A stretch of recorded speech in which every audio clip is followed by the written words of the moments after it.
Hello, hello, hello, and welcome. Another ad hoc stream. Oh, well, I thought I'd just go live. I did mention yesterday that I might go live again today, but I thought, well, what the hell, let's do it.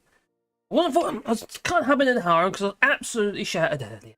I want to talk about small to medium enterprises that, quite frankly, are going to fall flat on their face with this energy crisis. Also, the Environment Agency, well, they appear to be rather corrupt. Now, I haven't seen it, but I believe there was a Channel 4 Dispatches programme tonight about Channel 4 and about, well, guess it right, about the sewage in our seas and our rivers. Let me take my ears a bit because I can't hear myself speak. Sounds like an echo. There you go. That's off. Okie dokie. Well, I hope everybody is well. I don't anticipate there being a lot of people here, right, because it was a bit, like I say, a bit ad hoc. And whether or not the notifications went out, maybe, they didn't, I don't know. Up there, I want the chat box. I need a chat box. Not there, so it must be over. Bring that one. Got Mad Monk, Johnny, to a library. How is the wifey? The wifey is actually home, and she's in bed, and she's not behaving. No, she's supposed to, be a good girl, but she's I've had to tell her off. Yep, she's been a naughty girl. Well, I'll say she's been a naughty girl. She's one of these people who just can't help themselves. She just needs to do something. So she's hard to work. She really is a bit hard, but there you go. She's all right. Hello, Mad Monk, Johnny K, Curate Library, and Stanley back at audio. Unlike Liz Truss, all shorts turns up. Roof cover yellow there. And good evening, all markers and chatters. And Joey Marios. These gorilla streams only get us hyperactive folks, I know. Good evening to everybody, anyway, he says. No deep fried Mars bars here. No deep fried. Yeah, I did a little. I just a strange little video I did about Mars bars that have been deep fried. Well. Fact that there's a shortage of Mars bars. Only multi-packs. Well, I've actually got a friend who works there in the UK and stuff, and there's and she was telling me that they basically can't get hold of it and stuff. They're really struggling. There's someone like constantly chasing their tail to keep the factory running. They're not going to be alone, are they? They're going to be, for other reasons. She didn't say specifically because she's a Brexiteer. She didn't say it was Brexit. I wouldn't be a bit surprised. I really wouldn't. Because it pretty much covers everything, doesn't it, Brexit? So, okay, we've got 19 people here at the minute. So hopefully that builds up, but I doubt it because it's ad hoc. Very ad hoc. In fact, I only gave it like 15 minutes, I think, before I put it live. Yeah. Been a bit busy, you see. I've been trying to get the missus sorted out, make sure I feed the missus, put a bowl down for her, and and the mother-in-law's here as well. She's here to help. Obviously, she's finding the way around the house. Marcus, where's this? Marcus, where's that? How do you do this? How do you open this jar? That sort of thing, the usual sort of stuff. Philip Shorthall, hello there. And who's Zebediah Thomas? Good evening, Marcus and all. And, Deep fried Mars, the concept eludes me as well. I don't get it either. But all my Scott buds can have them. They're always on sale here. I don't like Mars bars. They're too sickly. Ugh. Not for me. I'm not a lover of Mars bars. I don't mind Snickers. Keep making them smaller, don't they? It's like the wagon wheel.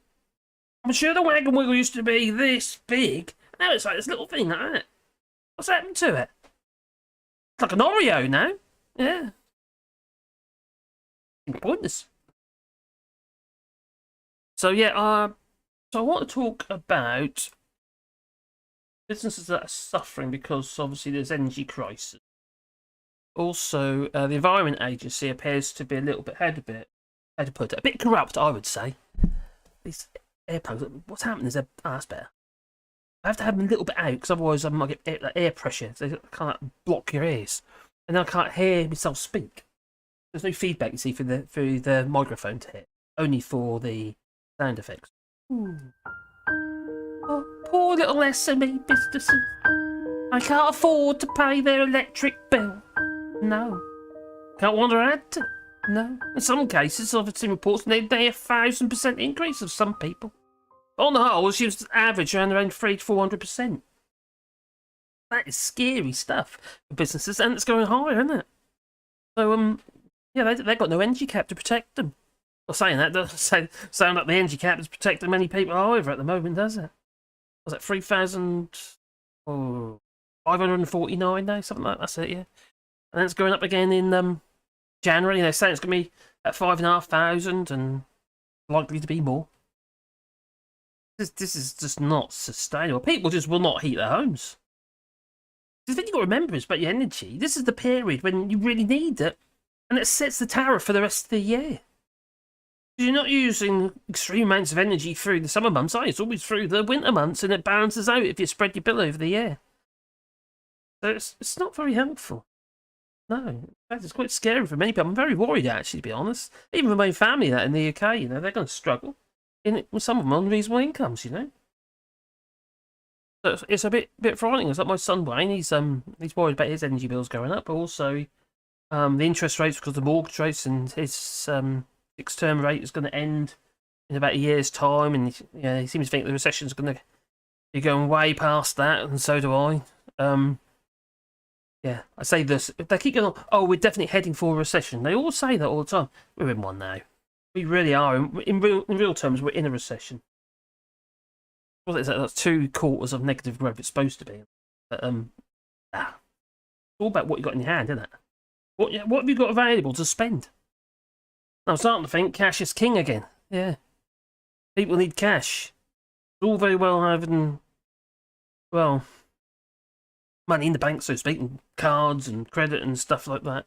I've showed you before, you know, I did have quite a wad of credit cards, and I've got none now, none whatsoever. I got rid of them all. I burnt them all on a barbecue, yeah. Made a little picture of them. So the point being is that things, when you've got money in the bank, it can be taken out. Or direct debits and stuff like that. Not very helpful. It's like here in France, you know, well, you can in UK as well. They can just see what you got. Oh, I was looking at that one. Oh, they can pay their bill this month. Never mind the fact whether or not you've got to feed yourselves. As far as they're concerned, they're not bothered about that. No. That is very worrying. There's so many businesses. The corporations are, they'll probably cope with it. No? Maybe. But it's the small businesses. It's the, I don't know, it's the butchers, bakers, and the candlestick makers. It's them lot. They're the ones we should be worried about because they're, small businesses. I just hope they didn't vote for Brexit. Well, sympathy would fade rather quickly if they did. Well, the way I see it is, I think in the next couple of months, we're going to see so many businesses old. They'll be gone. Small businesses. Not necessarily the kind that, operate from a van. They've got obviously no premises necessarily. Might have, but they might not have any premises. But those have got to, pay their standing, their energy bills and stuff like that. And everything else has become more expensive as well. The rental market for business properties is going through the roof as well. It's just like it is for the housing still. Was it house price increases was 12% last year. That's now, yeah. The housing market will be long before that starts slowing down and falling flat on its face, which is a bit of a worry for people who've put all their money into their house, or they've got no equity. So all their mortgage, they can't afford the mortgage, but they end up with negative equity. Not very helpful. Oh, Philip Short, either Marcus, wasn't expecting this. Nor was I. Okay, I will give her a hug from chat, and okay, I will do. I'll give her. She's hard. Don't get me wrong. She's Caroline is a really lovely lass. She really is. She's a really kind soul, and but she's got hard work. Various reasons. One is because her hearing is really bad. She's 70% down in the hearing, so it's just like she'll say something to me. This before her operation. She'll say something to me. A question. She'll ask me a question. She'll ask me something, and then she'll walk off.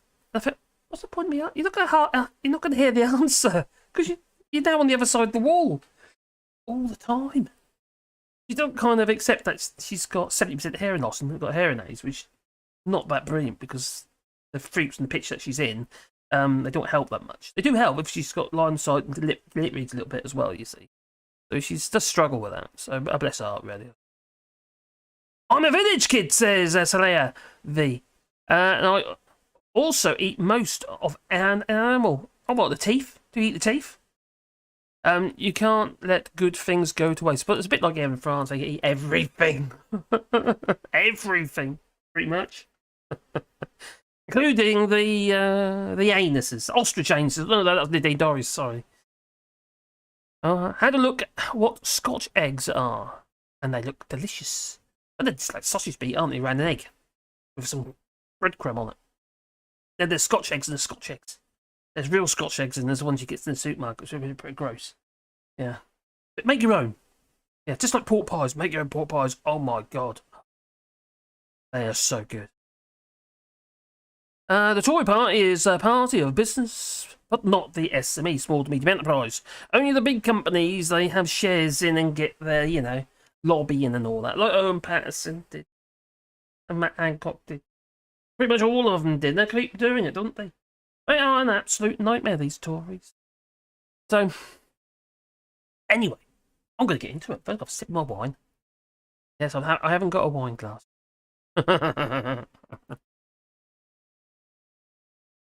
Oh, I had pig's brains as a kid. Oh, you'll get that scene too. Oh, blimey. Hope you grew out of it. Who's ever died on us? Same hair. Organ meats are underrated. I'll be absolutely honest with you. I absolutely find disgusting organ meats such as tripe and stuff like that. Ooh, chewy. I don't like kidney. Oh, too chewy. Don't like liver. No. Got a funny taste to it. I don't like it. I'm not a big meat eater anyway. Yeah. I'd rather have veggies. I could see you too, News Channel. Hello there. Get the Tories out. Oh, most definitely we must. Get the Tories out. And also what we've got to do is we've got to... Oh, yes. That we should. Not literally. No, just annoy them a bit, you know, and get rid of them. That's what we've got to do. Because they're no good. Never date a Tory. Oh, okay.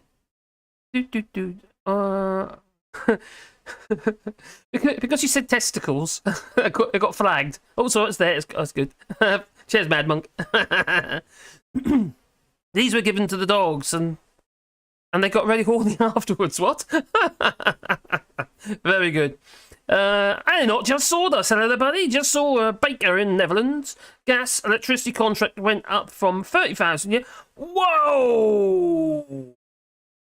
Whoa, that's a lot. How the hell are you going to sustain that? It's not only the UK, I know the whole thing is buggered. Got a little video what shows well, it's actually from Ireland, so it isn't just the UK. The problem with the UK is I suppose it has got that added living coffin now. Ball and chain, it's called Brexit and the Tory party, obviously. But yeah, it's just they've got that added problem on top. Don't forget, the UK's inflation is extremely high, and plus they're, well, most definitely going into a recession, probably before everybody else, and probably the last to come out of it as well. Andy Prolifer, put a wee Union Jack flag and a message in your floaty tads. I did that. Not literally, but in one of my cards from a video. They were landing at Normandy, they were. I thought they needed the flag. Oh, show that. Liver is hard work. I prefer it mixed with other stuff like Welsh faggots and peas and gravy. Yeah, I suppose liver and onions is quite a normal sort of thing, wouldn't it? Isn't it? Sorry. My sincere sympathy with what's happening to your beautiful country. News Channel. There's a beautiful country run by a whole bunch of idiots. That's what I tell my dad when he was alive. It was a beautiful country, he goes. Don't dish it. Sound like Liz Truss did, yeah. But he's he passed away. But anyway, I used to tell him, beautiful country run by a load of idiots. It is. Just some of the idiots are less of an idiot than other idiots, and the Tory idiots are the biggest idiots of all. Well, I suppose we could have UKIP, but there you go. That's another story. We haven't yet. Roasted liver with mashed potatoes and fried onions. Actually sounds nice. But there's a weird taste about liver. I don't like it. Even my cat wouldn't eat it. No. Amazing. When all businesses close up, there will be no work. Nope. There's a knock-on effect. There's a domino effect. Such a chain reaction. What will people do? I know that is oh, God knows. Honestly, I really don't know. They were trying to make out a few weeks ago that we're heading for a recession, but it won't be as bad as 2000. Oh my God, this is going to be far worse than 2008 because it's going to be long and it's going to be dragged out, and they can't do anything with the interest rate because what they did is they knocked that interest rate right down, didn't they? After the recession, increased spending after the last recession. Mortgages and people buying houses left, right, and centre because the mortgages were cheap, and they got cheaper and cheaper and cheaper. They propped up the economy artificially with cheap money. And when you got cheap money, that's borrowed money. It's not tangible. It's not there, here and now. It's not there. It's somebody else's money. You just you hold on for a little while, but then you got to pay more for it. Obviously, it'd be interest rate, or in the case of a tiny amount of interest rate, but obviously there'd be fees and everything else involved with that as well. It's just. You never get paying it back. Especially if you do the minimum payment on a credit card. It goes on forever, doesn't it? Roast chicken mixed with veg and gravy. Oh, yes. Oh, God. You made me hungry now. I can't eat this time of night. It's, for me, it's 20 past 11, Oh, yeah, please. Oh, hit that old like button, will you?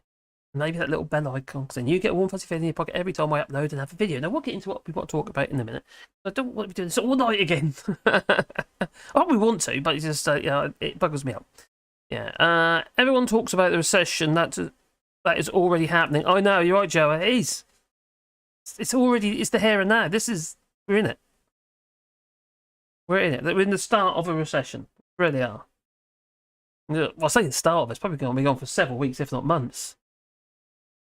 No one wants to admit it. That's the problem. And businesses don't want to admit it because the share values go down because obviously, like sentiment, feelings, affects the share value, confidence, everything. And all of a sudden, there's less money available because they use that to borrow and all sorts of stuff, don't they?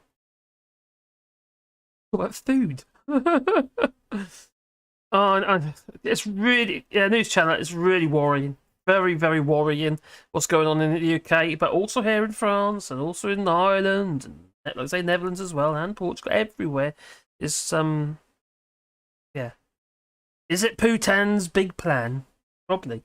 Scupper everybody with the energy prices. So what we need to do, we need to move away from that form of energy, fossil fuels, and move towards renewables. Now listen to Small. I can't remember his name, but he was filling in for Nick Ferrari on LBC this morning. I know I was listening to it because go and pick the missus up. You say, oh, that's how I put that on. I thought it'd be Nick Ferrari. Not some other geezer. Although he wasn't that bad. He was better than Nick Ferrari, I must admit. But he was dishing the idea of doing the renewable route.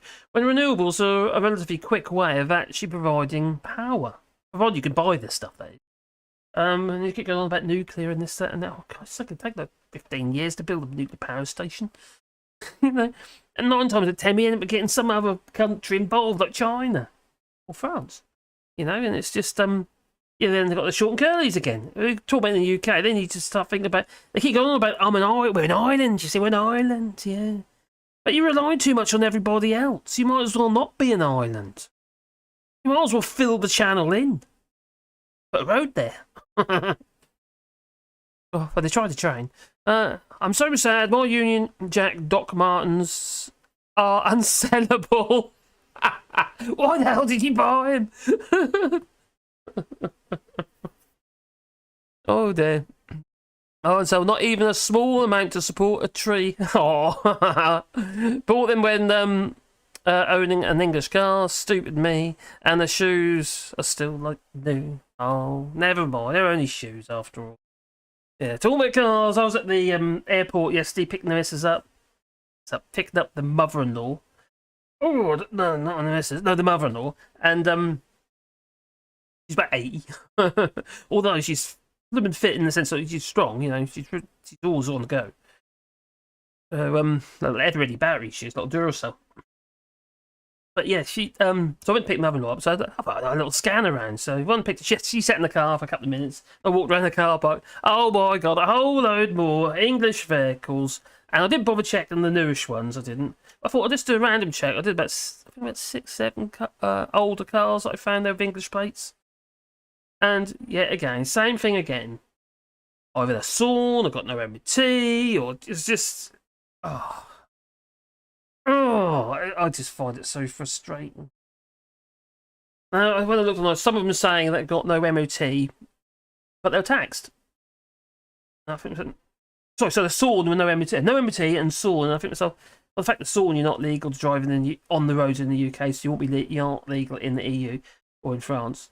And then I had another look, and I thought, so hang on, you haven't got an MOT either. So what are you doing? You're driving around with as little square, well, green card, insurance green cards, And yes, not insurance. CT. Sorry, it's not green. Blue. A little CT stick in the window, so I walked around the front of it. That was in the Nissan Navara. And yes, they had one of them double cab things. CT in the window, an English registered car. I thought, you're clearly not legal. This is just not legal. And there was about half a dozen I found. And there was other cars there, but a lot of them were relatively new. So I thought, hang on, you're not going to make sure your brand new car is legal. So you're probably on hold and just picking people up or something. But if you're still illegal. You're illegal if, for instance, you're not. If you're living, so if you've got your car as well, then you still shouldn't be driving it.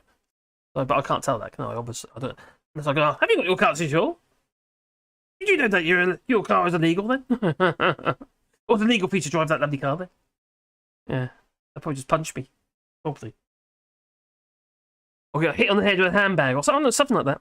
The biggest problem is coming from the top of the Tory party. Oh, Liz Truss. Oh. She is dangerous. She's done so much damage. You realise that she's partly to blame. The reason why we've got all this shit in this, all this sewage. That's it, sewage, dirty water. That's a lot to do with her when she was environment minister. Get into that in a minute. So, the news channel. My biggest problem is I do not have 18,000 for a heat pump to be fitted, plus 8,000 for the heat pump itself. I know the feeling. We'll be looking at pellet burners and stuff here, and although they're not that badly priced, and can't be afford them, mind. And the pellets haven't gone up yet, so that's quite good. So we need to do something because it's getting harder and harder to get wood here now as it logs, and it's not very not efficient heating. Not open fires, wood burns and stuff. They're not efficient at all. You end up burning a lot more material than you need to. That's the nice thing about the pellet burners, is because they, over the course of your season, you're actually burning very little wood. Very little. The gas and electric is going up by £5,000 by January next year. 5,000 something or other one. That's a lot of money anyway. But they reckon it's going to be more than that. Martin Lewis says it's going to be nearer 6. I wouldn't be surprised if it's more than that. I really wouldn't. They've been so erring on the side of optimism, and every time it's higher than what they say it was going to be. Just like Andrew Bailey there, Bank of England governor or part-time gimp. Yeah, that geezer. Yeah. Well, we know get sleep. I guess you just have to wake him up now, won't you? Oh, okay. Well, yes. He's he originally was saying 7%, and he's saying 10%, and now he's saying 13, 14%, and now the latest figures are saying 18% next year for inflation. So that'll probably be 22, 24, maybe 25%. Or maybe you'll be in line with Turkey. Maybe. So, yes. No, I think, right, Richie Sunak, my personal feeling is Richie Sunak was 100% right when he was saying we need to get inflation down. If you don't want to control inflation, you want to control anything. Because everything becomes more expensive.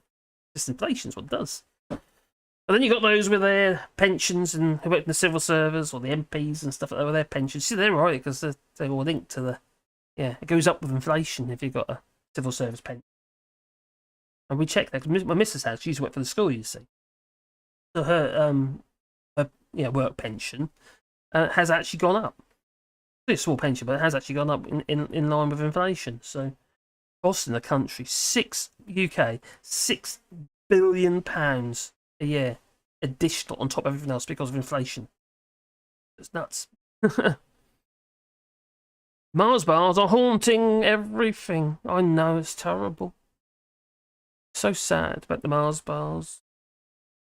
Although you get the singular ones, you just sort of get one Mars bar, you're okay. It's the multi-packs are a problem at the moment. So, hello, Lefty Boater. I hope you're well. Have you got your steel yet? Was it just too expensive? And Orch Bidge, your evening to you too. There you go, I've got 41. We're growing slowly. So I think I'm yapping too much, aren't I? I go blah blah blah blah blah blah blah blah blah blah. Let's go into our little. Oh crikey, that was scary. Well, yeah, businesses are struggling. So I want to touch on the businesses, but also on the Environment Agency as well, and this rather miserable looking woman. Anyway, well, that's a better look. So anyway, businesses, they can't sleep. No, especially small business owners are struggling to pay their energy bills. Well, the bill estimations are coming in now, and they're looking pretty darn scary. They are. Now, with company tariffs uncapped, some of the businesses are facing price increases around 350%. How the hell can they sustain that? I've seen a couple of calculations where someone's had a bill come in and they reckon it's gone up only 1,000%. 10 times more. So, thousands of small businesses across the country are facing the possibility of closure. And as the energy bills have risen to levels that many owners are finding difficult, or I'd say impossible to pay. Now, unlike the residential homes, company energy tariffs are not capped, leaving some business owners facing an increase in bills of more than 350%. Now, in this article, they're talking to 3 small trades about how they're dealing with the sharp rise in energy prices and their hopes for keeping their businesses going over the winter. Not going to be easy. So, the Weeping Cross Fish Bar. Now, fish and chip shops. Oh my god. Give up now. Seriously. They've got the increased cost of the oil, haven't they? That's gone up. They've got the increased cost of the actual fish itself. Because the yields for the potatoes have been so low, the heat, they're small or not a lot of them, they've had to pay more money, which means they have to put the prices up for their fish and chips, which means those people who are struggling are going to say, oh, hang on, I don't think we can afford fish and chips this Friday night. No, I think we'll just eat in, I think. We'll just cook something ourselves. So that business is going to suffer, even, if in all directions. People got to live to the means, wouldn't they? Everyone's going to have to tighten their belts, unfortunately. But the fish and chip shops, I can't. I think we're going to lose. They're already with Brexit. They're going to lose around 4,000 fish and chip shops in the UK. Now you've got this energy crisis. How the hell are they going to sustain that? I don't get it. They don't have big. They've got relatively big profit margins originally. Like the coffee shops are, they're large profit margins. If no one's buying, and then what they say, that was simple cotton chips, they what, £15 or something like that. I can't remember the last time I've seen something like that. Between 12 and 15 quid for basic cotton chips or something, or pollock chips or whatever it might be. Well, but in this case, the Weeping Cross Fish Bar, Stafford. I just don't know how I can stay in business. There's John Evans of the Weeping Cross Fish Bar in Stafford. Now, as you're probably aware, regarding the fish, I did mention about the fish prices going up, but we're buying a lot of our fish from Russia since Brexit. A hell of a lot. So we just kind of like, one that we're obviously buying a lot from Norway and places up in the fishing quota, or fishing ourselves, in Norway waters, but our fishing quotas are all sucked up already. Now, so we're buying a lot from Russia. The UK was trying to plead with Norway, we want more fish, but they've already got a market for it, so then they don't want to overfish their waters. So that doesn't obviously bode well for the chip shops. And now we've got sanctions putting on about 40%, I think it is 30 or 40% on the price of cod that's being fished from by the Russia. But they're quite frank, I don't see why we're buying it at all, really. We shouldn't be doing anything from Russia at the moment. I don't know. I don't know what the answers are there. That's going to go on for some time, isn't it? We are a small 5 by 10 metre takeaway only business. It's a small business, it's a small shop. Typical kind of shop for a chippy. Well, the renewal of our gas has just come through. And it's gone from £9,000 to £32,000 a year. He reckons I can't sleep at night. Well, the likelihood is it's just going to have to close. Or at least freeze the business for a period of time if you can do that. But these people have got families probably and they've got to be able to pay the bills. They're still going to get the rent. The likelihood that they don't own the shop itself in this case. No. So the likelihood, I don't know what it's going to do. Do a runner, maybe. Go on the run. That's what you got to do. Go on the run. So before the rise in the gas bills, chip shops had already been hit by Russia's invasion of Ukraine, which has caused doubling price of some fish and cooking oil. It's not technically caused doubling the price of some fish. What's called the sanctions are caused that necessarily evil against Russia's illegal invasion of Ukraine. Well, doubling of the price of some fish and cooking oil. Meanwhile, the UK's drought has pushed up the price of potatoes by 25%. I did a video about that before, actually, about the potatoes. And then you've got Scotland with their seed potato. They can't export them anymore, not they? To add to the Evans scaling costs, the 35% tariff has been imposed on... well, 35% was it? Aha! I thought it was 20... Yeah, it's 35%. Tariff has been imposed on Russian cod, landed in the UK, and Scandinavian suppliers have hiked their prices too. And Evans' shop is one of 10,500 across Britain, employing about 100,000 people, and serving 182 million fish and chip per year. Yes, we're a healthy bunch, aren't we? Now, he says his customers simply won't be able to afford a huge price rises needed if they want to stay in business. I have to charge, it's $12.95 he's charging for a fillet of haddock, not cod, haddock, just to break even. Now, the industry is demanding help from the government.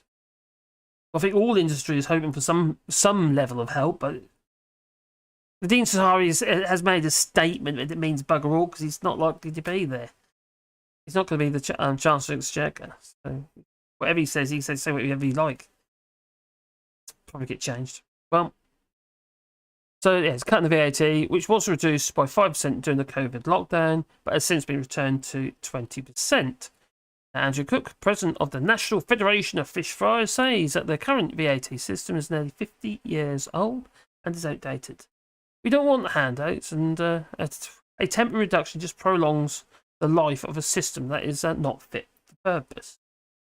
My members feel abandoned by the government. I think a lot of small to medium, what's that they call them? They're forgotten. Yeah, during COVID, what have you, who were basically left behind. And there was a lot of businesses that started up that year and they didn't have a year's worth of trading, so they couldn't get anything at all. No help. So yeah, they feel abandoned by the government. And if we lose independent fish and chip shops and other hospitality businesses, it will be a major loss to the fabric of the country. Oh. Well, in the absence of government support, Evans shares pessimism about the future of his trade. Now, it's not just his trade, it's everyone's trade. Down to even to the small garages and people like this, everyone's going to be suffering. Garages use a lot of flipping electric. They've got compressors running constantly, been topped up all the time. You know, the lights and just all the time. Something's happening there. So we are a standalone community shop in the business for 23 years with a great footfall. But this may finish us, he says. There's going to be a mass exodus from the business over the next 6. Yeah, there will be. You can't get away from it. Well, whenever there's a recession, there's always people always fall to the wayside anyway, and lots of people get left with nothing. That's it. Now, one of my worries, as I mentioned this a few times before, is depression. And whenever you get this kind of situation, people get so depressed. I'm worried about high suicide rates. That's what I'm worried about. One of the reasons I say that is because one of our friends committed suicide, hung himself in the woods. Left his father actually hung himself. Well, it's hereditary. Scary thing is, the little boy is he was only 5 at the time. What's his name now? But anyway, it was only about 5 at the time, and he said my missus was working in the classrooms, and he said to her, "I know how I'm going to die." That's just horrible, absolutely horrible. But yeah, people are going to be so depressed; they're just not able to cope with this, and for a lot of people, feel that they've failed. If you've got family and what have you, and you feel you've got to fail your family, maybe you're going to lose your house or something like that, you can imagine it, can't you? It's just, might be seen as the easy way out. See, it was easy though. No. Much of a coward. I really am. But then some people say that's a cowardly way out, wouldn't they? But I don't know. It's not for me, no. No, I don't think so. I never tried mine. I never tried. Not until you try it, maybe. I don't know. Anyway, that's what you're saying. Anyway, let's have a quick look at the next one. Oh, that was depressing, wasn't it? News is so depressing now. Everything is just so depressing. Can't find anything positive. Get occasional things that I can twist and make it a little bit funny, maybe. Like HMS Prince of Wales, whatever it is, the aircraft carrier that was flooded. Was it last year, the year before? So I got flooded, and then this year's, well, I think something wrong with the prop shaft. What sort of prop shafts do they have on a ship like that, on those aircraft carriers? Would they have stern glands and stuff like that? Because I can remember all the old boat yards and that. We used to have to go and pack the stern glands on the old Elysians. Basically, with the stern glands, the shaft comes up with you've got a tube. What explains? I don't know. What am I bothered? I don't know. That's your shaft, and then you got the tube. Ooh, like that, right? Yeah, but what happens is, water will come out of there because that bit's got the propeller on the end, and water will go down the shaft and come out there and flood your boat and you sink. What they have a thing on the end called a stern gland. Yeah, goes on top of the. And you pack it with grease and stuff. Yeah, and that it's very tight around the thing, and that stops it from leaking. You might get a little bit of a weepage around there, but that's about it. And the other way of doing it is if you have the stern tube, it comes above the water line, and then very little water comes out. What do you want? Treats. That's what he's like. That eh? Yeah, that's what he's sort of out there and pack the old stern glands on my farm. But Dad was a boat builder, and he's a Hardy fleet and that as well. But he's either building floating gym palaces for the likes of the Sultan of Oman, son, and they built davits, a 44 foot floating gym palace thing. That was it's a small one for them, but obviously tiny boat. But that was it was actually on davits. The thing on they lift out the water and put it on the deck. What Wally wants straight. So they were the days. They were the days. Dad also built a boat for George Formby. He was very old then. Not George Formby. Son. A long while ago. I was only a wee nipper. It's got that song in my head though. I'm cleaning windows. Put it on there somewhere. Vertigo, hello there. Greetings and salutations, all and shorts, and we bring chocolate bars. Oh, please. I want a chocolate bar there. I don't generally eat chocolate, no. The bars are haunting everybody. Oh, scroll down. Oh, more too far up. I'm too tired to rage. Hello, do vengeance. I didn't see you there. He's too tired to rage. Oh, go do it. Go on, rage. Get out of your system. You'll feel better. Yeah. Oh, my bank plants. Tree every time I spend. What? Oh, my bank. Oh, your bank account. Your bank plants a tree every time I spend €100. Oh, that's brilliant. Oh, that's cool. Oh, that's pretty. Yeah, that's pretty good. I like all that sort of thing. It's like you do your Ryanair tickets and stuff. You can offset your You can into charity, can't you? You can offset your carbon emissions of the flight and what have you. Well, you try. Too tired to raid. Very energy ineffective. What's very energy ineffective? Propeller vibration problem. That's what it was that? So is that a balance? Because the prop's that size. Crikey, those things are huge. It's probably a big old bronze prop. It might even be stainless, but most likely bronze on a ship like that. Same it had on the Queen Elizabeth. The whole huge. Oh, the whole huge mounting bracket broke away. Was it the stabilizer bracket on the prop shaft? Sometimes when you come out of the back of that hull in the stern, you've got your stern tube, then that finishes, and you just have the exposed prop shaft with anodes and stuff down there, so it doesn't get electrolysis, get eaten away. And then you'll have a stabilizer bit come down here, like so. The prop goes, and then you got the prop on the end of it. Yeah. Well, if that shaft has got any wobble in it, well, that'll get fatigue in that, and I'll just, especially if it's a cast. Yeah. That should never happen on something like that. It really should not ever happen. News channel says, "I love planting trees." He says, "I planted 100 in the park where." You were talking about this the other day, weren't you? That's pretty darn cool. 100 in the park where I was not supposed. What? Not supposed to. Good on you. Just do it. Keep doing it. Plant more trees.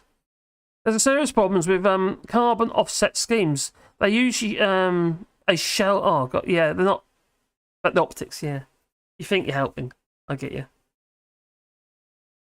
Criticism is the time for sarcasm already. Not just sawdust. One day, perhaps soon, I'm buying a traditional house back home and returning. Fireplace include. Oh. A traditional house back home. So what sort of traditional house would that be for your home? For your back home?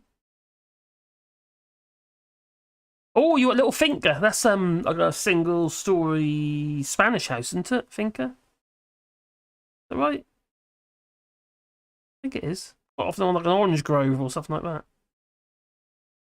that. Joe says, "I'm holding my sarcasm. I'm just a sarcastic bastard sometimes." Oh, I blame the French. I concur. Although I love my French friends. They're quite funny. Often Violette came over to see Caroline. We brought her back. She obviously didn't see him for that. She brought her back. Started making compote.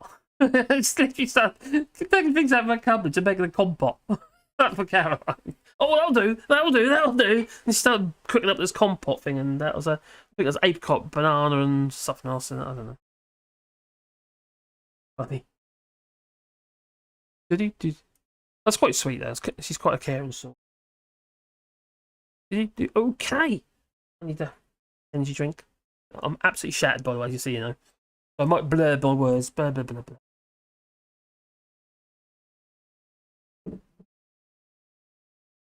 Yeah, when we used to have to send the prop shaft to be very balanced and basically just spin it up on a big long lathe, and they'd spin it up, and they'd basically true the prop shaft, and then have to balance the prop shaft if it was a hefty, big prop shaft, and a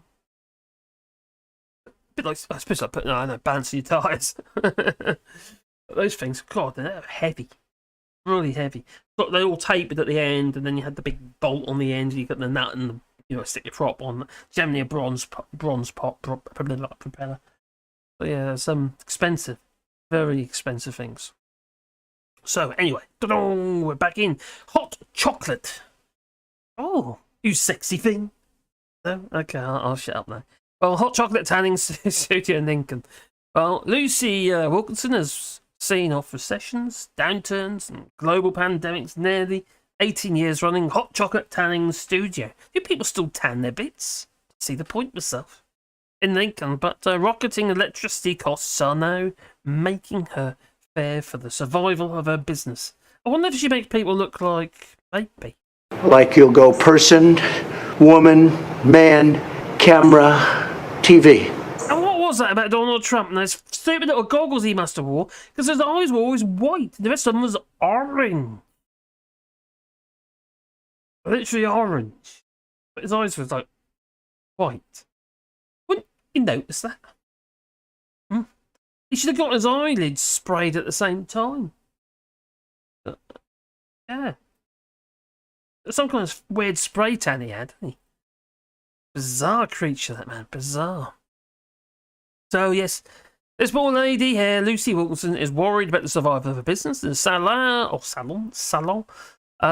owner has just signed a new contract with the energy supplier E.ON before her exiting one expired, and is now facing an additional £55,000 of annual costs for electricity alone. Oh dear. And obviously she's going to have all those sun tubes and stuff going all the time, so she's going to be a heavy old user. So, over the previous year, Wilkinson's electricity bill was just under $18,300 a year. And from early December, when her new contract kicks in, it will soar to almost 74,000. That's an increase of 350%, said L. Wilkinson. I'm going to be spending a third of my income just on electricity. Sounds like the pensioners actually is probably half their income. Almost state pension. Now, if we do exactly the same amount of trade as in previous years, there isn't even enough profit in my business to cover it. That's why it's so scary, she says. Well, the salon boasts 10 electricity guzzling sun beds, allowing customers to tan while they're lying down. Ooh. And standing up at the same time. How do you do that? As well as fans to keep the rest of the premises cool. Fans aren't good, are they? They're just moving around the same air. Just mix it up a little bit, mate. Open 7 days a week. In peak summer season, the shop welcomes as many 250 people each day. Oh my God, there's some sad individuals out there. I hope there's no one here who goes to the sun, to have a sunbed. I'm mocking you then, aren't I? Oh dear. Anyway, I think I was in denial about how bad it was going to be. It's going to get worse. Sorry, but it really is. I didn't realise what the increase would be until I put it in the spreadsheet, she says. Ooh, what are the entries that can do? Obviously, I was shocked. Well, the 43-year-old is trying to cut back her costs in the salon, where she employs 7 people. Staff are needed 7 days a week to check in customers, show them how to use the tanning beds and clean rooms and beds after each client. What I really don't want to do is, touch my staff. You shouldn't do that. You get locked up. A lot of customers come because they really like to get touched up. No, sorry. Like the staff and the customer service they get. Did they get extras? Ooh. No? Okay.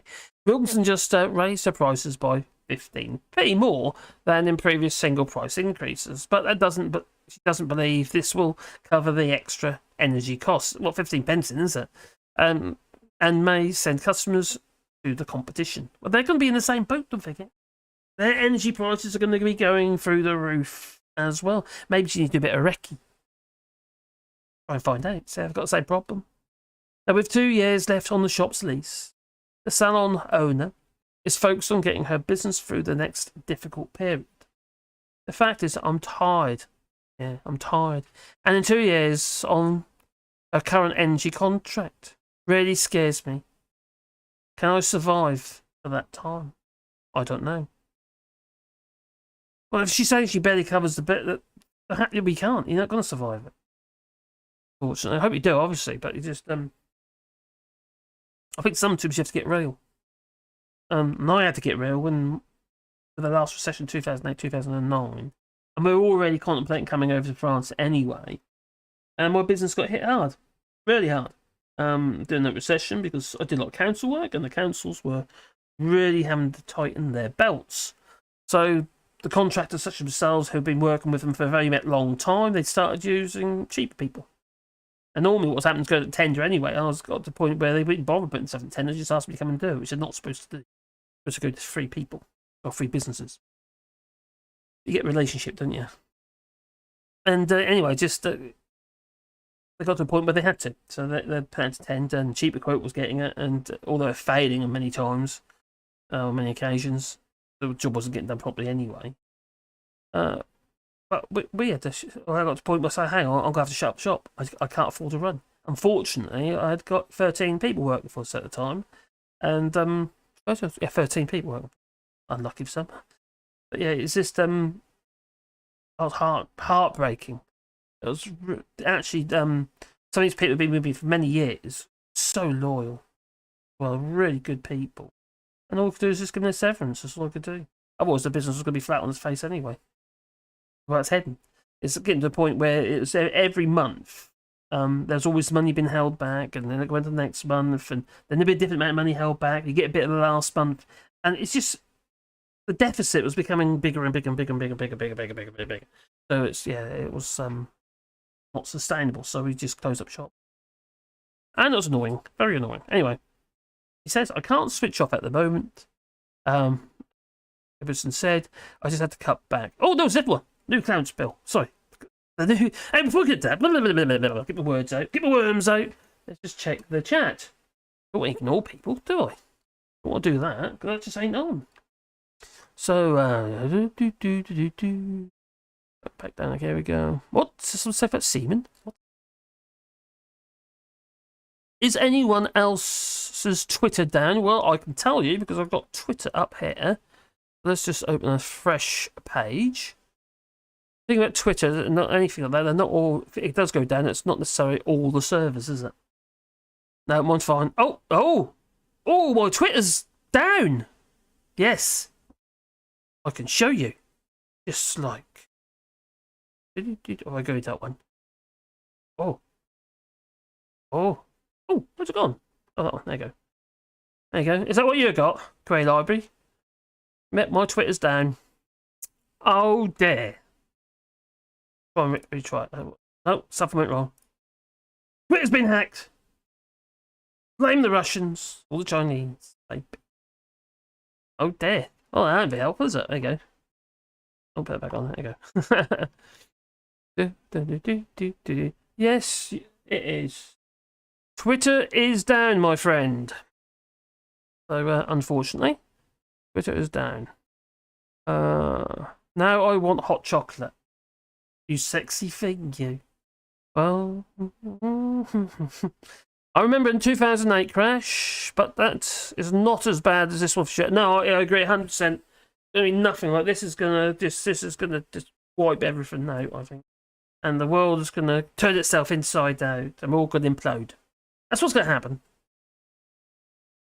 Maybe not, but no, it's going to be pretty dire, and it's very worrying, very concerning, because it'll affect every level of society. Even Jacob Rees-Mogg is not going to find himself a shoeshine boy. No. You're going to have to get one from Africa, mate. That'll suit him down the ground, wouldn't it? Or who was it now? That would be the other guy, wouldn't it? Who's the descendant of a slaver. Yeah, I forgot his name now. Oh, Richard, not Richard Tice. Oh, not Lice. That come to me in that. There's about 3 or 4 of them. Descendants in the Tory party. All descendants of slavers, yeah. Same as you, is it, Kerry Libby? Okay. Right again. No, still gone. I'll be have to be careful I don't refresh my pages. They'll probably disappear, won't they? Duke Vengeance. You've been banned on Twitter. Oh, no, he goes. Oh, no. He probably thinks it's funny. Soraya says, I don't drink alcohol at all. I shouldn't, really. But I do. I only drink them on here, really. I don't really drink much alcohol at all. Maybe beer during the day, maybe lunchtime. That's about it. Maybe drink when I'm driving. Yeah, that's what you always do, no? Yeah, okay, don't do that. Obviously I was kidding. Not just the increased vitamin D from the mid-latitude sun definitely helps most cases of psoriasis. No wonder it resolves. Oh, that's interesting. Well, it's like vitamin D, wasn't it? It's one of them vitamins up in COVID and stuff. It's quite important. Oh, look, we've got... let's get rid of that. Yep. We've got the old bots coming in. Oh, you kidding me? They're all separate. Oh, look the same. Though. Oh, no, it's been deleted. Excellent. Oh, Mad Monk done. Well done, buddy. Can you do them as a group? You did it really quickly. And the time you've done 3, I only did 1. Okay. So the Twitter is working for me in the US. Let's try it again. Nope, still down. No wonder. No wonder Elon Musk said, nope, I'm not actually going to buy Twitter now. We've got all these fake accounts. Also, you keep falling flat on your face and not working. So many people hurt by it. It's not worth it. Source. Very smart, Joe Mouse. Allowing myself a panache right now. But my workshop is next to the house. So is mine. And not just sawdust, it's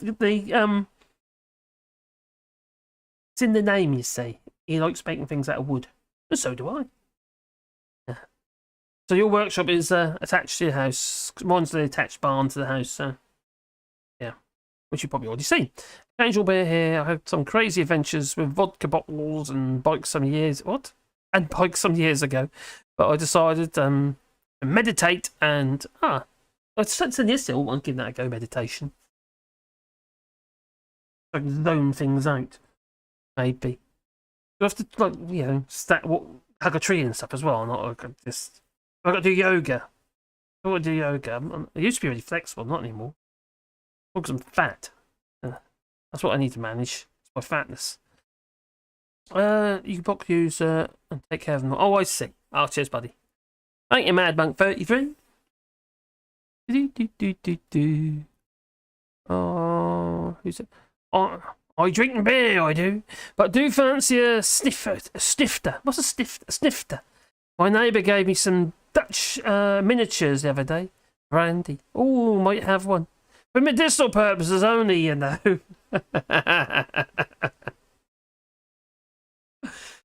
Ebediah Thomas? He's got his own little channel and what have you, and it's he's a bit of a character. I do watch your videos, you know. I watch all of them, obviously, because you've done quite a few recently. But just put a smile on my face, I must say. I like that sort of stuff. And Mark's biggest fan is here. And Mark's biggest fan. Oh God, got another fan. Oh, got a fan. so somebody loves me. Poor old Marcus. Nobody loves me. Except Marcus's biggest fan. Anyway, the new Clarence pub in Hull. The prospect of rising energy bills is weighing on Ian Ibbotsson's mind. And I can't switch it off at the moment. Can you imagine if you just this weighing on your head? Or what am I going to do? What am I going to do? You try to think of scenarios, solutions to the situation, and you just can't find a way out. No, I can't switch off at the moment. Ibbotson said I had to cut back staff hours, and there's always seems to be something for me to do. Have a shave, maybe. He's a dude. It looks like he's probably a Brexiter. Are you a Brexiter? He's asked him. Are you a Brexiter? He's got a funny angry face, hasn't he? He might be a really cool dude, actually. I'm being mean. Look at me, I can't talk. Well, the first year, after taking over the pub in September 2020, Ibbotson said 9,000 quid for energy. But by the time it came to renegotiate his contract last November, gas prices were already on the rise. And so his bill has now more than doubled to 21,000. Now his annual contract is up for renewal again. And he started to call energy suppliers, worried that his costs are set to double yet again. Oh, God. I'm not going to renegotiate the lease until I know that what to budget for energy bills next year. It's not worth the risk. Now, even the... He's looking at me. In a minute. You have to wait your turn. You got to wait. Don't look at me like that. Look, you give me the eye. Even though the pub has shortened its opening hours, in a bid to cut back on energy use, a doubling of energy costs would be a substantial difference and would force a rethink, Ibbotson said. Well, the 63-year-old is trying to attract more punters through events such as the monthly comedy nights and live music. Live music everywhere, do it! Live music on Sunday afternoons, but don't get some dodgy... really good unsigned acts. They're really good stuff. I know, because I used to put them on. On Sky Radio I did.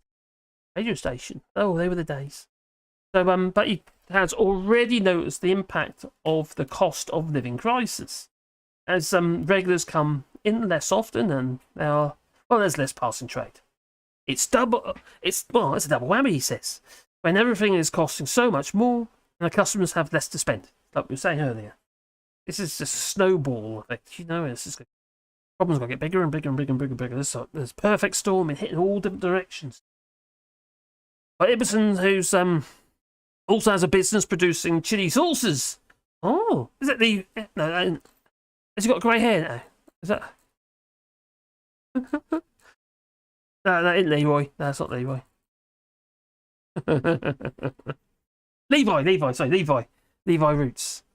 So, so it's a double whammy, and everything's costing much more. The customers have less to spend. Yeah, but also he makes chili sauces, and is holding out for help from ministers. Although the teams are, he says, "Oh, there's a potential package from the emergency fund could be heading your way." Nothing's confirmed. There's no evidence of this whatsoever, apart from he just spaffed it. And it's he's like not be the next chancellor. He said what you like, can't he? So I don't think it's going to be the next chancellor anyway. So unless there's some sort of help from the government, that would be the final straw. I just don't have the government see how the government can just sit on their hands and do absolutely nothing. He said. Let's use that excuse. Oh, we're waiting for the next prime minister. Now you can keep fighting, but there comes a time when common sense, unfortunately common sense is no longer common, has to take over. As much as I love this place and want to turn it back into a thriving, successful community pub, at the end of the day I have to run the business with my head and not my heart. But we haven't quite given up yet. So that's 3 more businesses. I did a video earlier about the 3 others. They're just going to pop like dominoes. In the next 3 months, we're going to see a huge amount this month. September. Going to fall to the wayside. And then in October, we're going to see even more when they come to terms with the idea that we can't carry on. When it sinks in. What else can they do? I just don't see a way out. I really do not see a way out. So I do feel for these people. But if you vote for Brexit, well, I'm not quite so sympathetic. No. Even though Brexit isn't 100% course. Nowhere near. Obviously, it's a war in Ukraine. The energy prices. But the inflation and the UK's weak pound is not helping matters, and that was Brexit. Yeah. Unfortunately. Oh, eeny, meeny, miny, mo. Oh, it's that button. That's the one. Oh, okay. What have I done with the chat again? Oh, there it is. I was hiding behind the window, it was. Oh, I think I need another monitor. You've never got enough space, have you? Just make them a little bit big, because I'm struggling to read them with my dodgy eyes. Oh, that's a better idea. Oh, that works.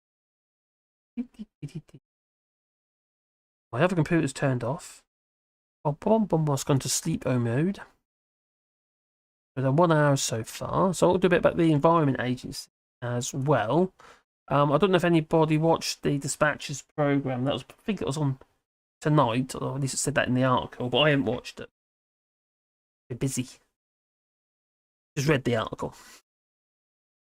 Do you prefer where you live? Do you prefer where you live? You talking to me? Do you prefer where you live to the? Oh my God, yeah, yeah. There's just chalk and cheese.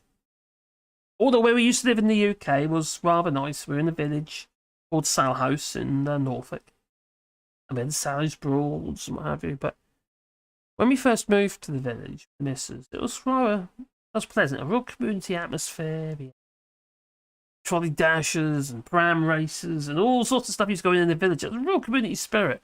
And Daphne, she's organiser, and she was Irish. She was Irish. And she moved back to Ireland. When she left, they didn't have that glue that held the community together. And it kind of, over a period of time, it became more and more dispersed. And part of that was because people moved. And we had a lot of Londoners and what have you move into, didn't move, they just like holiday property. All commuters. So it became very transient, which was very similar to the next village along, which was called Rackheath, and that was very transient already. It's just a through place for the road to go right through the middle of the little village. And it was quite a busy road, and it just wasn't. It had no soul. That's when my grandmother, my Indian grandmother, or half Indian grandmother, living with her husband, my grandfather. I think it was Irish. I need to find out. Still haven't done that. I keep forgetting. But yeah, it's just there's a lovely village. It was a lovely village. We had the Norfolk Broads, so Salhouse Broads, what have you, which is Norfolk, and but then there was the Caters family, and what they'd done with the Norfolk with Salhouse Broads, they kind of because they owned it. You see, I don't know how you own water, but they owned it. So it's just they basically they started charging for everything, the car park, whereas it used to all be free, you see, because it used to be rented by the Environment Agency. But then the Caters took it over again. I thought, hang on, this is a bit of a money spinner here. And oh my god, it is. They've got yurts and all sorts of things on there now. It's become a right old, like, very touristy. They ruined it. Which then ruins the village because it becomes too busy and it's, yeah, they spoiled it. But that happens all over the place. So people need somewhere to live and people want places to go, don't they? So I understand. But just, yeah, it's been quite nice to, it's quite nice to visit occasionally, just to see the people, you know, friends that live there. But I wouldn't want to live there again. So I've got too used to where I am. And I'm a terrible neighbour. I really am I'm a bit of a recluse in the sense. I'm one of these people. I'm so content with my own. That's probably why I yap a lot. In my own little environment, my own little space, and it's making things, doing things. I'm always busy, so I don't need to go to the pub. I don't need to socialise that much, and that's part of the reason why I struggle with my language. Even though I've had, you know, I still am having loads of less regard and French from home. I have 2 lessons a week generally. And I really, really struggle with it, especially, you know, the spoken language. The written side, it's not so bad, you know, reading especially. You feel quite embarrassed at times, obviously. I've been in quite a while here now. I just really struggle to tell. Well, hopefully one day it'll click. Hopefully. But yeah, it's will I move back? Definitely not. Do I like France? Oh my god, yes I do. The healthcare is absolutely brilliant. All of the food in the hospital is diabolical. I suppose it's the same in the UK, but the San Juan hospital, which is our local hospital, I've been in there, it was actually fine. You know, food was fine. But the centre hospital, the university hospital in Seju in Limoges, which is our local city, and it was Caroline, where Caroline was, Mrs. She'd what they gave her was diabolical.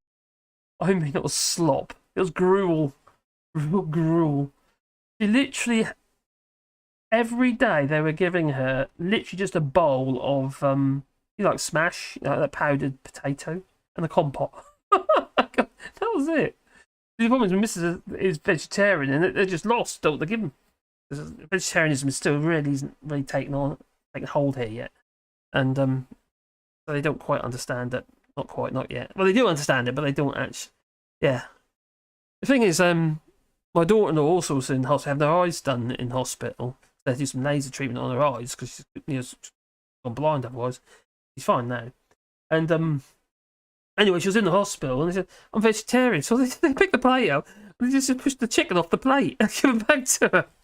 It was you know, meat gravy and all that sort of stuff. They just didn't get it. They just don't get it. Oh yeah, Celevi. So, snap the bracket. I'm on it. Oh, I'm too far up again. Hello there, Corn. Hello there, buddy. I hope you're well.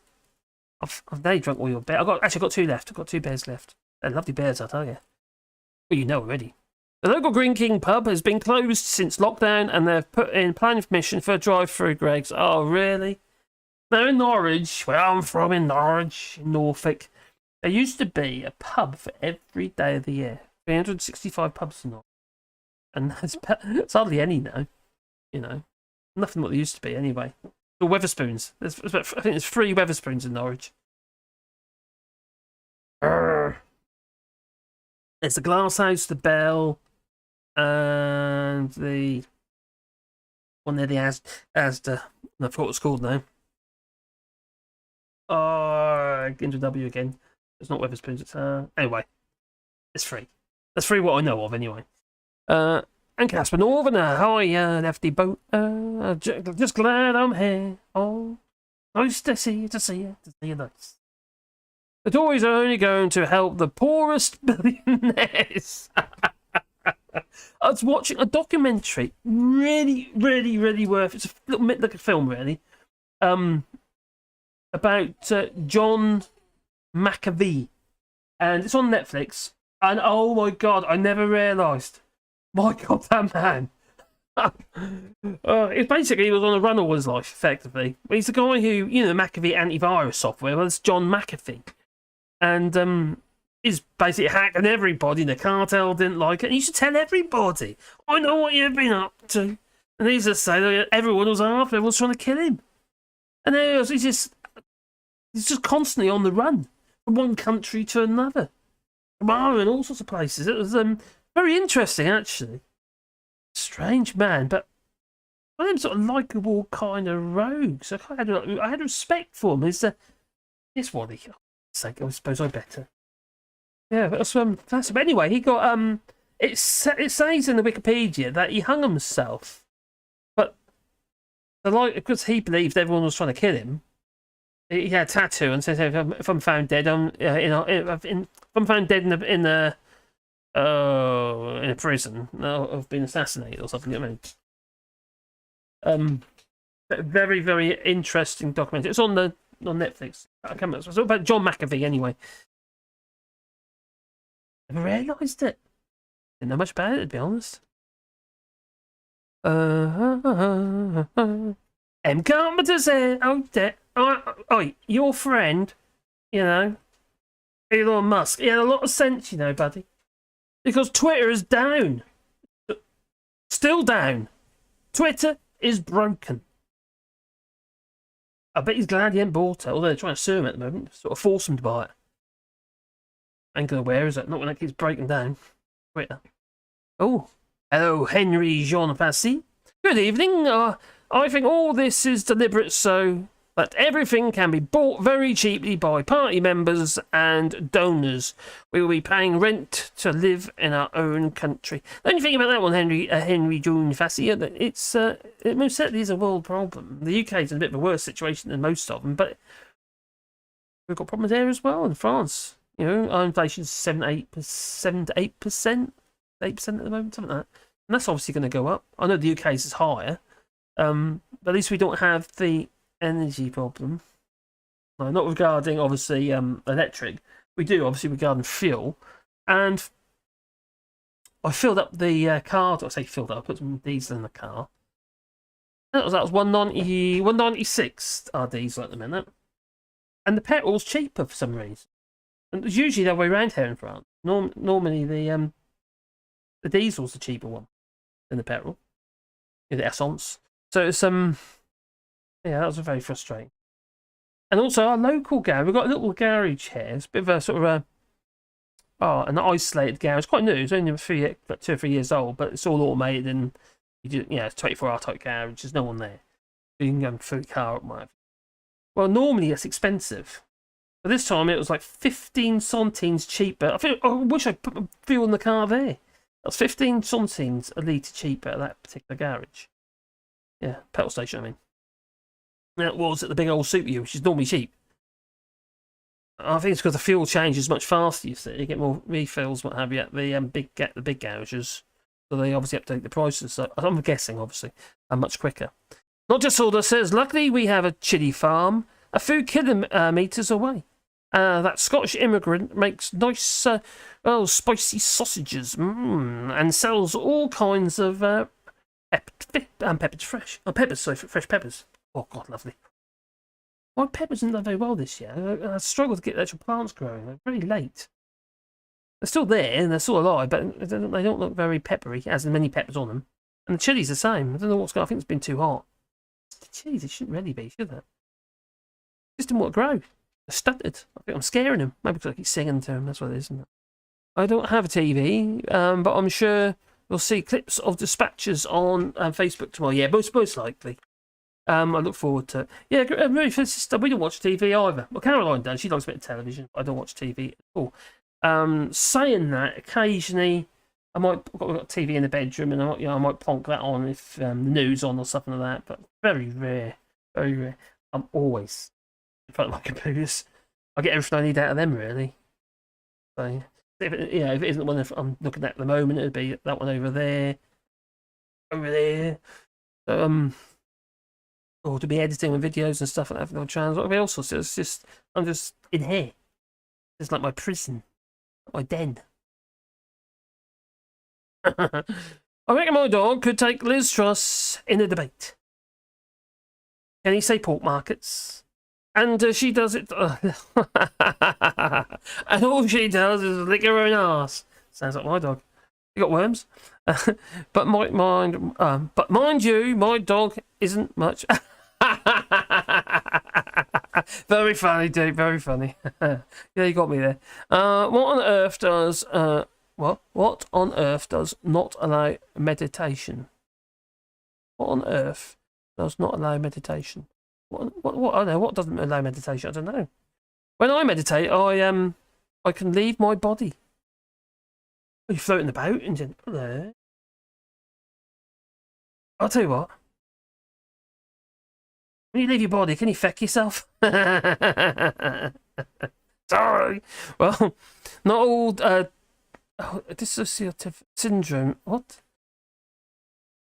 These are big words are coming. They're too big for me. I'm only a whipmare woodworker, you know. My blackberries have been awful. Yeah, ours are as well. We've got I forgot what it's called now. It's a thornless variety of blackberry, which normally have in. I think birds eaten quite a few of mine. So many flipping birds. Crazy amount of birds we've got. Yeah, blackberries have been not so good this year. They're quite big, but not many of them. Where we go again? Oh, crikey.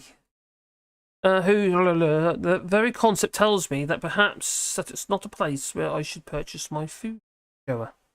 Having carpets in the. Oh no, that's nuts. You're talking about Witherspoons. Carpets in a pub. Toilet. Not a great idea. I don't know if it's in all of them, but I've seen it in one of the ones tonight. I think that's the Bell. Carpets in the toilet. Have them pee. Just hold it all. Look, you remember that old Flotex carpet you used to get? That's kind of very short piled stuff. Yeah. Yeah, not for me. Having carpets in the bathroom is simply crazy. You aren't wrong for fuel. Oh, I'm currently drinking beers Michel Blanche. Total seems to be cheaper than most places. Are you back home now, aren't you? You're back in Manchester. For fuel. Total seems to be the cheaper than most places for fuel. Okay, well, yeah, we usually super you or Leclerc or something like that for fuel here. It's usually quite good, but usually okay. Prices aren't horrendous. Oh, I think my missus has just buzzed to me. Oh, she says, I can't sleep. I've got a restless leg, and it says a lack of iron online. Oh dear. Oh, my poor missus. Oh, I'll carry on what we're doing. Then I better go and see her at something. I'll give her a lump of iron. She's short of iron. No, iron's too expensive. I'll give her iron, not real iron, no. Is petrol cheaper at the moment than diesel? Oh, I've got the same for you as well, is it, buddy? We're fooling up at the French Intermarché. It is actually 15 cents cheaper than BP, for instance. Yeah, we find the supermarkets here. We don't buy fuel from any proprietary petrol stations here because they're all too expensive. Just always go to the supermarkets. The very concept tells me that perhaps it's not a place you purchase food. I don't obviously for that. Subaru in Loudon was more expensive than Leclerc. Oh right, okay. I need a sandwich. Where's my bacon? I deliberately have chosen not to have a telly, and I'm happy with that. I don't do Netflix, etc., but I keep up to date with YouTube. Cool. Yeah, I don't really sit there. I do like films. I love movies. I really do love movies. So, like in the our lounge, there we've got a projector set up and stuff like that, and I've got a really good sound system and stuff. Stuff I've collected over the years when I could afford to do that. I can't now because my business is crap. But yeah, it was just. I do like to watch a film, and I do like to be shook by the subwoofer. The missus don't like it, but I do. It's tough. Oh, think European. Oh, we must. Oh god, think European. You mean like Eurotrash? I just love Eurotrash. It's so funny. A bit saucy as well. It suited my humour, it really did. I just love it, squitty kind of, bit risque humour. I think that's so funny. No one else gets it. When I tried it with my mother-in-law earlier today, and she didn't. What are you on about? And in fact, she looked a little bit disconcerted, a bit worried actually. But there you go. Because she's 80 also. I tried to imagine myself as stupid as Liz Truss, and I just ended up hurting myself. Oh, well, that is a disgrace. Oh, again?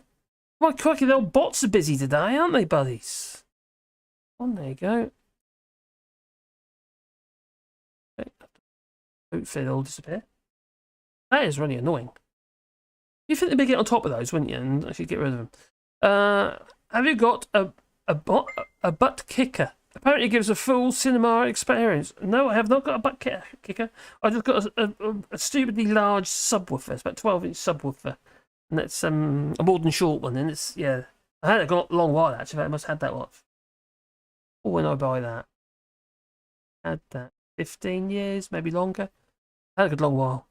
I had to buy a new amplifier. The amplifier actually I use my record deck over there is actually an audio-visual one, which I used to have in England, but it has got no HDMIs on it, so it wouldn't work with my sister in the house. So.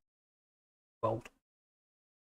An average pool of 300 square metres is taxed at €200 a year. The tax authorities say that the software could be used to find undeclared home extensions, patios or gazebos, which also play a part in property taxes. Yes, it's one of the problems we have here in France as well. Yes. They actually have helicopters that come over and they're looking for people who've got water in the garden. You know, swimming pools that aren't actually registered. Because a swimming pool obviously adds, increases your tax, like you're saying in the UK. Are you talking about in the UK, Korean Army, or are you talking about here in France? That does, yeah, it's how I know it happens there, obviously. And I'm getting to the bots as soon as I see them, but I don't see them, buddy. Thanks for that. I really appreciate it. They're sods, aren't they? Crikey. It's like they're getting better to these little robots. Yeah. Well, with the here in France, you've got people here like British expats, I mean immigrants. They move over to France and they say, oh no, we're going to do a barn conversion, or I know we've got this lovely building. Oh, but it's not big enough, so we'll put a big extension on the side of it. We get a plan permission, and we get everything through. We start the build, and we notify them. We get the first stages, and they ask us, oh, how far have you got when it comes to doing your thingy for your taxes? Oh, we haven't finished yet. No, we haven't put the curtains up, something like that. And then they are actually living in the extension or in this building, and yet they're still trying to get away with the additional taxation. I've got a friend actually in Frederick Buzier Galant who's doing exactly the same thing. He's a little bit naughty, but to be fair to him, he has got French citizenship. So he uses French too. That's probably what he's doing. He's a lovely guy. He's a biker, so obviously he is. So there are another half of a message. Oh, did I QA lobby? Oh, dear. France. Oh, okay. Cheers, bud. I didn't see that. Let me scroll up. What's the other half of that message then? And I'll get back into what I was doing. Okay, where is it in? Can't find it. Career library. Oh, Intel's, the CPU manufacturer, was not happy with them. Oh, what with McAfee? Yeah, cause they were. Oh, yeah, that was mentioned last night in that program. That was the CPU. Oh, McAfee. Crikey, he was one hell of a clever man. So paranoid, really paranoid. Understandably so, I think everyone wanted to kill him. Interpol caught up with him in the end. How's Caroline doing? She's doing well, my friend. She's home now. Currently in bed. Just sent me a message saying that she can't sleep. She's got a restless leg, and that's apparently because her iron's low. So yeah, but apart from that, she's doing fine. She's a lot better now being home, but also the recovery was rapid. As soon as she came off that morphine, she just changed her. The morphine gave her all headaches and stuff, so she's reacting to it. So it wasn't really good. But she's the real stars, Wally, who's literally laying down there waiting for the next treat. He's not eating his food; he just wants to live off treats. Always getting fat. And then Sebastian. Sebastian's alright. He's a bit puffy today with his, it's give him extra water tablets today, but he's alright. And Pandora, I'm really worried about Pandora at the moment. She seems to have a problem with her back leg. Seems to be getting worse, and it's been happening over a period of months. So I think she's going to have an X-ray. So more money. Animals are expensive. Well, What is a Weatherspoon? Oh, it's a dodgy pub with carpets in the bathrooms, in the toilets. Sorry, bathrooms got to do baths. No. What in the Odin's beard is that? He says. Oh dear. Do the urinals have bear cups? No, just ball cups. Yeah. Oh, when you miss. Oh no. Not crazy. You just prompt. You get a prompt to get back if you can't do it on your own. You have ever woken up with a confusing, earth-shuddering start. Your doctors may not be au fait with this. I'm confused now. I don't know what's going on there. Scroll up. Oh, hello, Colin 6-sitter. I would imagine a load of factory farms are going to go bust. Energy! Yes. That's a valid point, actually. I thought about that. What about all the hydroponics and stuff like that? What about the farms? There's a lot of like vertical farming, what have you, in the Netherlands, isn't there? You know, like doing lettuces and stuff. And their energy costs are going to go through the roof. What I suppose they need to do, they need a solar farm. That's what they need. Or just grow cannabis, because obviously the profit margins are higher if you don't get caught. Yeah, energy prices making food even more scarce. That's really worrying, isn't it? We've really got to change our how we address food. I don't mean how you put it on the plate and stuff like that, but where it comes from and how we source it. We need food security. You know, in the UK, it is obviously here or anywhere really.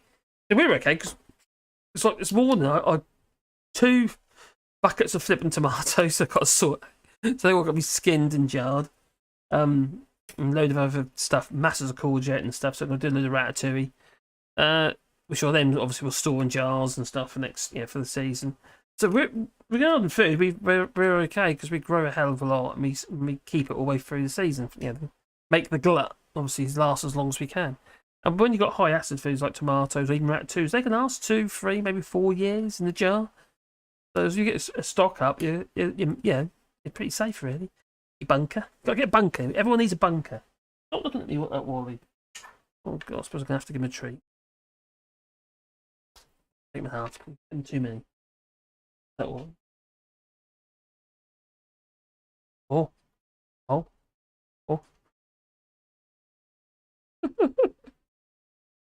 Can't you get it? Look, boy, you can do it. Oh, he got it.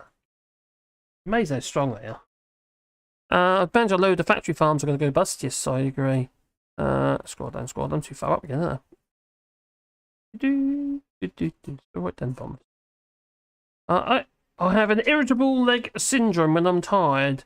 It's really uncomfortable. It's quite often iron. If you're low on iron, because your iron levels might move up and down during the day. So at certain times of the day, you might be worse than others. Anti-vegetarian. So your iron, Caroline's a vegetarian. So your iron levels might be on the low side unless you're eating loads of spinach. Yeah. The other thing is creatine. Not creatine. Creatine? The stuff that's in tonic water. Which is that I've actually got in here. With my energy drink. Keep me going.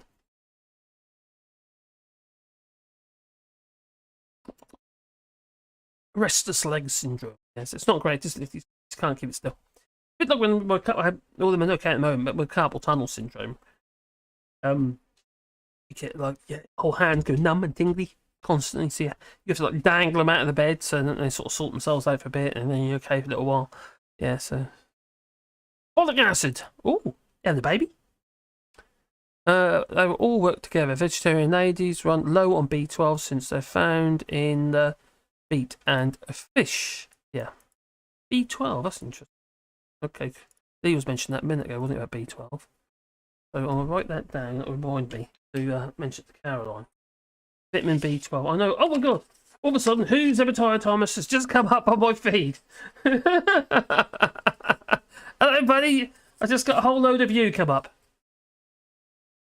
There you go. Let me. I'll better show you. There you go.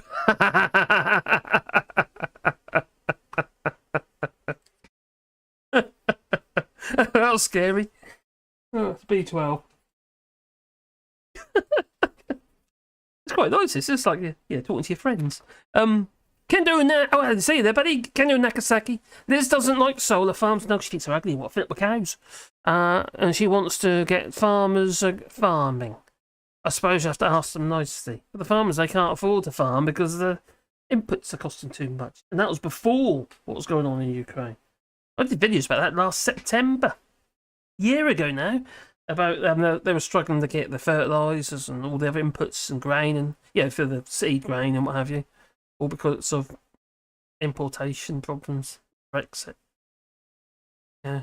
When everyone else has got a shortage, and there's hassle to get the stuff to you because you put barriers in the way and created hassle, obviously they're going to sell it to the easiest customer, aren't they? Obviously. Or you're going to have to pay a huge amount more money. Anyway. We need to have a look at what's going over here. So why all of a sudden who popped up there? What's happened to that one? That was all done. Oh dear. See what's going on. Right. I need to get into that would move. Oh, that's it. Oh, I'm going about the Environment Agency. Yes, the Environment Agency. I've actually recorded a little video at this one as well, but it's a bit sign of the times, I suppose. But how organisations are trying to control the narrative. They don't want you to know the truth, and they don't want you to involved. No. So, the age of extinction. Well, the Environment Agency tells staff to ignore pollution complaints, says an ex-employee. Oh, well. It's by Phoebe West. Anyway, England's rivers will continue to deteriorate unless the Environment Agency stops shutting down the public's calls about pollution.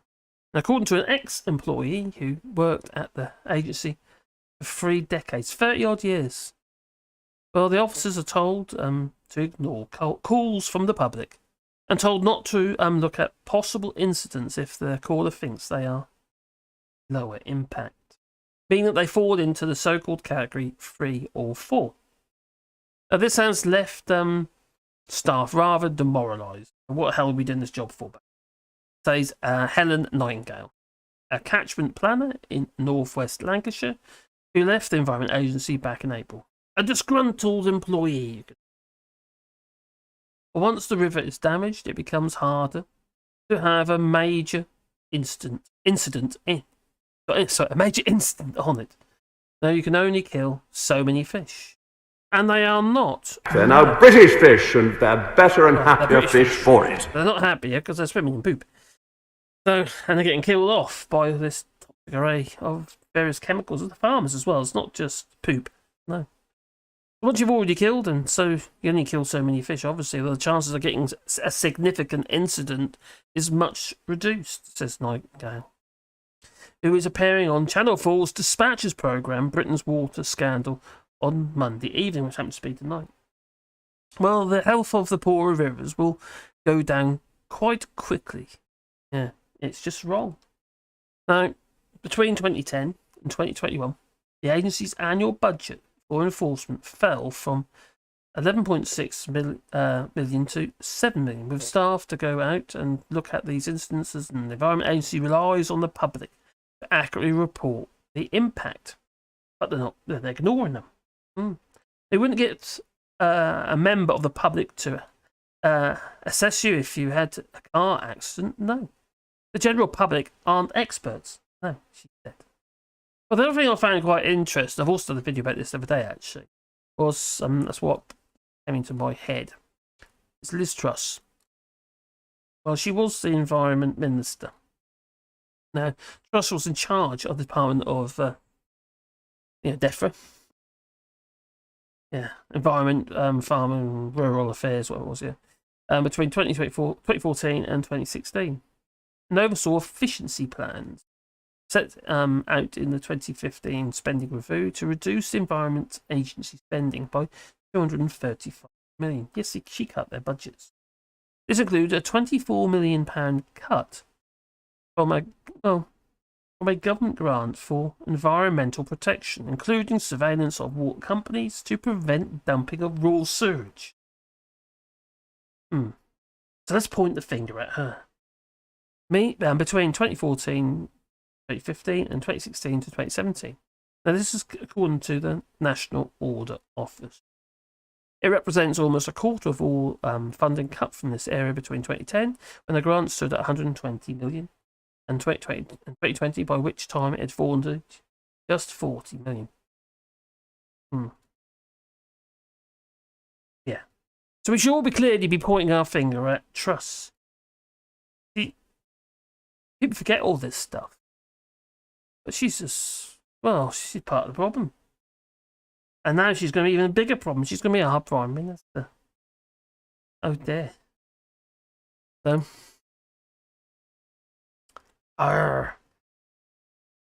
so between 2010 and 2021, the agency's annual budget for enforcement fell from 11.6 million to 7 million.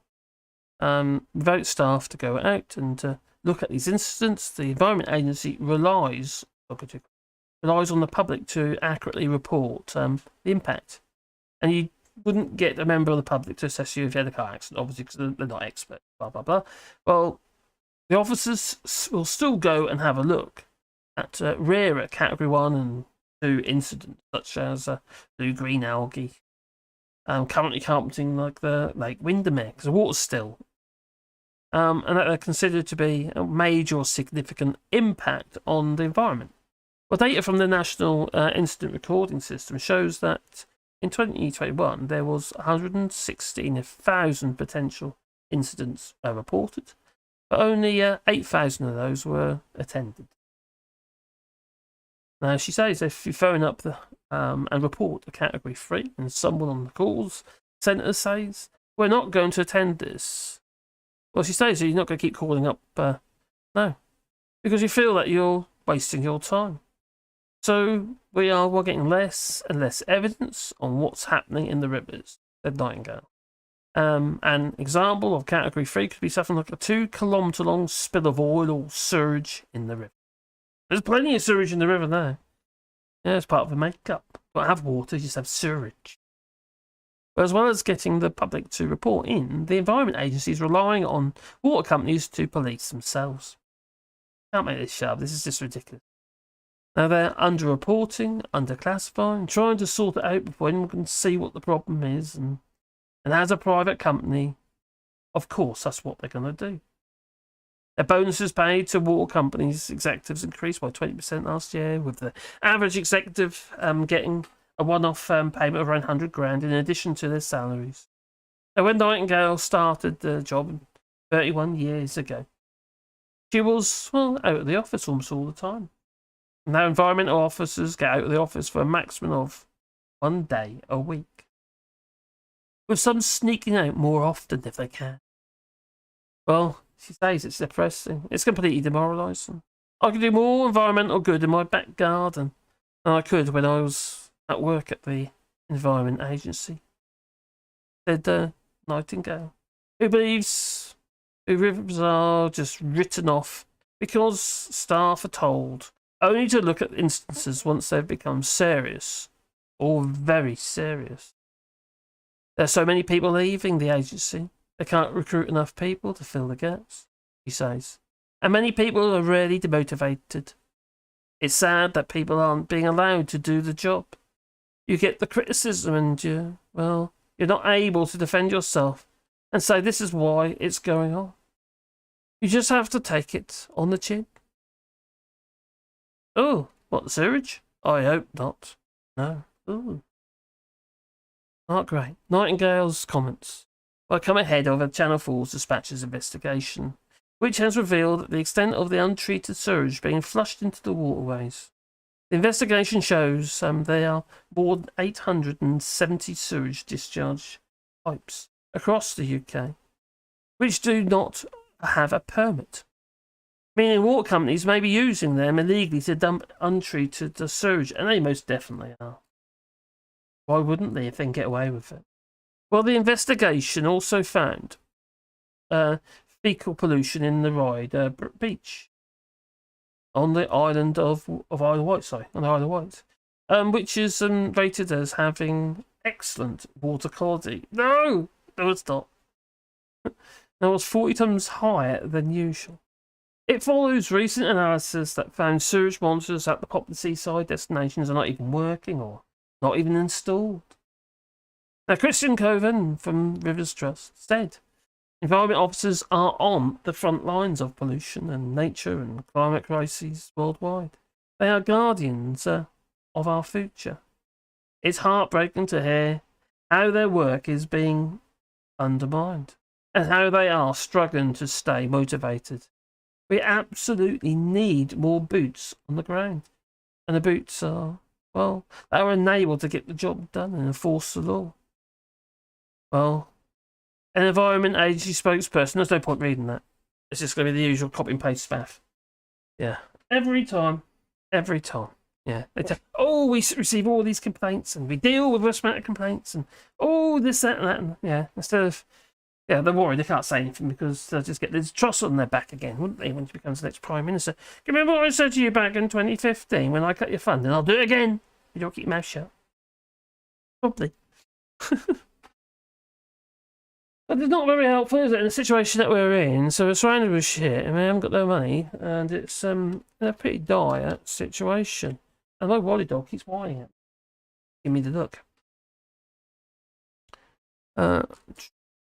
Okay. No plaintiff, no judge. No, that's true. If the waters are analysed once a month, at least by independent agencies like CARE, they would learn to do their job. The problem is they're privatised. Joe, in Portugal, is it privatised water authorities or are they nationalised? Portugal, you know. In a drought, pumping sewage into empty rivers. Yeah, genius. No, it's not. It becomes a cesspit. That's what it is. Just planted reeds or something. But that'll solve it. Not bright, is it? Oh, no, yeah, no, buddy. I didn't say that. Sorry, I was too busy talking. So I hope you had a good night. A good night news channel. Then we've got Joe Maher was announced once a month on that one. Back up we go. I hope Liz Truss doesn't want to sell pork to us. We don't need it. And we're already taking care of British porks, literally. Gammons! Probably. Well, dear. Well, Jacob Rees-Mogg to say, well, the Portuguese, they love us, they do. The Portuguese, they want us all to stay in Portugal. Get your golden visa and stay in Portugal. You got 500,000, all that'll do. Something like that. But one problem with supplements or fortifications to replace nutrition from meat is that they're often a less bioavailable form of nutrition. A lot of them are artificial as well, like vitamin D, for instance. There's various forms of vitamin D tablets, and a lot of them are artificially formed. Yeah, I feel like chemical kind of what's it? That's a technical term. And it's and a lot of these tablet form medications and so they don't fully digest into your system. They just sit there and burn a hole in your gut or something like that. Yeah, and then you sort of bleed death. That's kind of what happens, isn't it? No, maybe. Oh, that'd be scary for. Lefty Boat, say, did you get it from the pork market? Sorry, I'll stop at pork markets. Oh, God's sake. Oh, dear. Now, if we wanted to watch that stuff, then we would. Why would we be here? Sod off, bots. Oh, God, it was bots again, have we? Oh, cheers, Mad Monk, for sorting them out. Indian tonic water contains it, but it's not good to take too much, apparently. Oh, okay. You can get it in tablet form as well, Quentin, if you've for cramp. You have to go. No, it's not just sawdust. Take care, buddy. Yes, the omega-3 essential fatty acids has nosedived in food. Well, if you buy processed food, it's got nothing in it. Pretty much nothing. And a lot of farm foods farmers only put in the food what they need to make the food grow. Obviously, plenty of nitrogen and phosphorus and potassium, but not necessarily all the trace minerals that you need to stay in life. There's even things down to like electrolytes and what have you. So there's variety of different salts that you need in your system. You know, we're all very frightened of salt. Now, I understand not intaking salt if you already are a fairly high salt diet because you're eating processed food. Well, if you're actually eating food from the garden, you might not be actually taking in enough salt. Sugars, I think, got really watched though, even from the garden. It's obviously fruit sugars. That's what you get. Sugar's poison, isn't it? Really, you don't need much sugar to power the brain. It's either that or you're going to keto. Power your brain that way. Then you don't get no meat. Oh, you get too much meat. Sorry, you don't get no carbohydrates. I'll get the way around. And where's mine? Says Joe Maros to believe it. Oh, I said it, buddy. You didn't see that. Paying an extra extortionate energy bill means you can't pay other bills. Exactly. And if enough of us in England don't do it, the energy companies will be forced to provide revised bills. The problem is the energy bill, not the energy companies. I was watching the protests earlier today, and they all got on about Eon and all the energy firms and complaining about them. They've got the short and curlies. You know, they're already, in many cases, losing money because the fact is they have to buy the electric in. They're just a reseller. That's all they are. There's nothing really they can do. They'll go bust. And then where are we? We've already 28 energy companies have already gone bust. They're not necessarily the problem. The problem is the actual price of the fuel that they're buying. And when you consider that everything's bought on the dollar regarding energy, and your pound is weak, that don't help either. So see, against the dollar, that is. It's the same with the euro. It's weak against the dollar. See what they did I mentioned this before, the federal bank in America.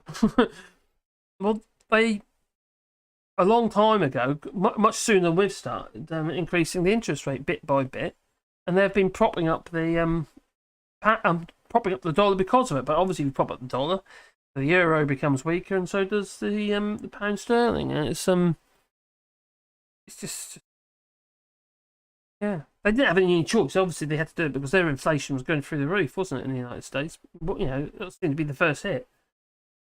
Then the UK. The UK's inflation is diabolical. The problem is whether or not you can see light at the end of the tunnel. How do we mitigate this, and what is the end result? If you don't know what the end result is going to be, what is the outcome? Well, then you're a creek without a paddle. At the moment, nobody really knows what the outcome is going to be, apart from what these algorithms are coming up with regarding the energy prices. But we don't really know what the outcome is going to be because we haven't got solutions yet. Now, one solution obviously would be that Vladimir, he pulls out of Ukraine. But then we don't know if that's going to happen, if ever, at the moment. We don't know how far this is going to go, do we? Meanwhile, we're all going to be paying a darn sight more for our energy price. Normally, I remember the last recession, I said, oh, hang on, if we did this and did that, we can pull ourselves out of this. And, and at that time, we looked at various things, and then we'd say, okay, well, I think we had enough anyway. We've been talking about moving to France for a kind of property over here, this property, and we moved. And, there's a renovation property, there's a huge amount of work to do. And if I stayed in the UK, there was a distinct risk at the time that we were going to get into so much debt, maintaining people's wages and stuff like that with debt. It was going to be a case of we go bankrupt anyway. So it was a limited company, so it wouldn't have affected the house. But it's just, how do you sustain all this? What was the answer? We got too much as well. Got pressure. So we decided that enough was enough, and we left the UK. France. No, God, aren't I glad I did.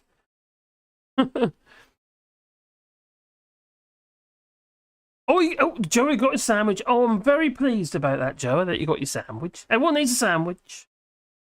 Oh, would you like a sandwich? Life is like a box of chocolates. Just as you're eating a sandwich. Oh, you're talking about poo. Oh, you're way up there anyway. Let's go right down. I'm too far up again. Buy your milk raw from an organic farm, grass-fed. And just make sure to heat it in a pan, 70 to pasteurize it, just in case there's any pathogens in it. And it's pretty sweet stuff. It is rather nice. We've got a local farm here, bio farm, and right near Chalou actually, where Richard Lionheart was killed with a crossbow bolt. And anyway, he's a Dutch guy, Martin, and he's got a nice little farm. And it's a dairy farm. Bio dairy farm, but it's actually cost him a fortune. Struggling against me because the amount he's getting for the milk isn't. It's only just covering the costs of producing it, and loads of dairy farmers are saying very similar. I've got very similar problems. They're not making enough money, and they say, is it worth it? That's happening obviously in the UK, but and in Ireland as well, Northern Ireland. Okay, but you know what I mean. To buy your milk raw from an organic farm, it is good stuff, I must say. Bank of England upping interest rates is pointless. Inflation is not due to booming economy; it's due to the price of fuel. Actually, and also immigration. Lee. Now, you know about Adam Posson, who was in the Bank of England. I think it's at the Peterson Institute. I think it might be you told me actually, but he said that 80% of inflation is caused through immigration. Okay, that's Brexit. The problem is, if you can't actually do the work because you've got the people to do it, you're going to have a situation, aren't you? Inflation or stagflation, where you can't actually facilitate the jobs. You might have the work, but you haven't got the way of doing it. It's just like the building and construction industry is struggling at the moment because they're still struggling to get materials. As that comes in, they've gone out the door again, and then the next little bill comes along. Oh, I need some cement. Oh, there isn't any. And like Lefty Boat was talking about the price of steel. Well, that's all right across the board, that is, with steel. The prices have gone through the roof. So it's has a knock-on effect. Yeah, you're right about the interest rates. You should have done it a year ago. They're way too low. They're ridiculously low. They should have never been that low. And I mean that way just to prop up the economy. So the Conservatives can say, look, it's a booming economy. It's a booming economy because you've got no buffer zone anymore in your interest rates. So, normally, if you want to promote your economy, you're trying to give you a bit of a boost, you lower your interest rates, but it's already rock bottom. Not really lower it anymore. The problem with that is, your interest rates don't fund the actual cost of the investment, so you end up losing money. I don't know, notice within recessions, what have you, if you've got a pension, what have you, it costs more to manage the pension sometimes than it does actually what you're going to get out of it. Your fund ends up dwindling, it gets less. Ofwat can carry out its own testing, but water companies aren't known for faking tests. They test the water, the wastewater and drinking water, but also some companies are better than others. That makes it. Ofwat is really more about the customer, though, isn't it? Really, make sure the customers aren't getting screwed over. I had a lovely night with you water. Oh, yeah, so there's Ruth Guthrie. That's very, very sweet. Not a problem in Scotland, except that the government. Well, Scotland's got. Regarding talking about the water, are you? Hang on. No problem in Scotland. What's that referring to? No problem in Scotland, except the government at Westminster want to hold on to Scotland because they want the land that has. Well, they want some assets, raw materials, etc. Scotland's a little gold mine. It really is. They've been sucked. They've been bled. That's what they've been. They've been bled by this government. Yeah, and they use this narrative, don't they? That Scotland can't manage without us. Look at this particular kind of way we calculate it, and it doesn't make any sense. Yeah, no, not true. Scotland has a lot of assets. I believe Thatcher wrote into legislation that water companies aren't allowed to charge a company in another region for their water. Oh, is that right? Welsh Water is giving a load over to England. Ah, free.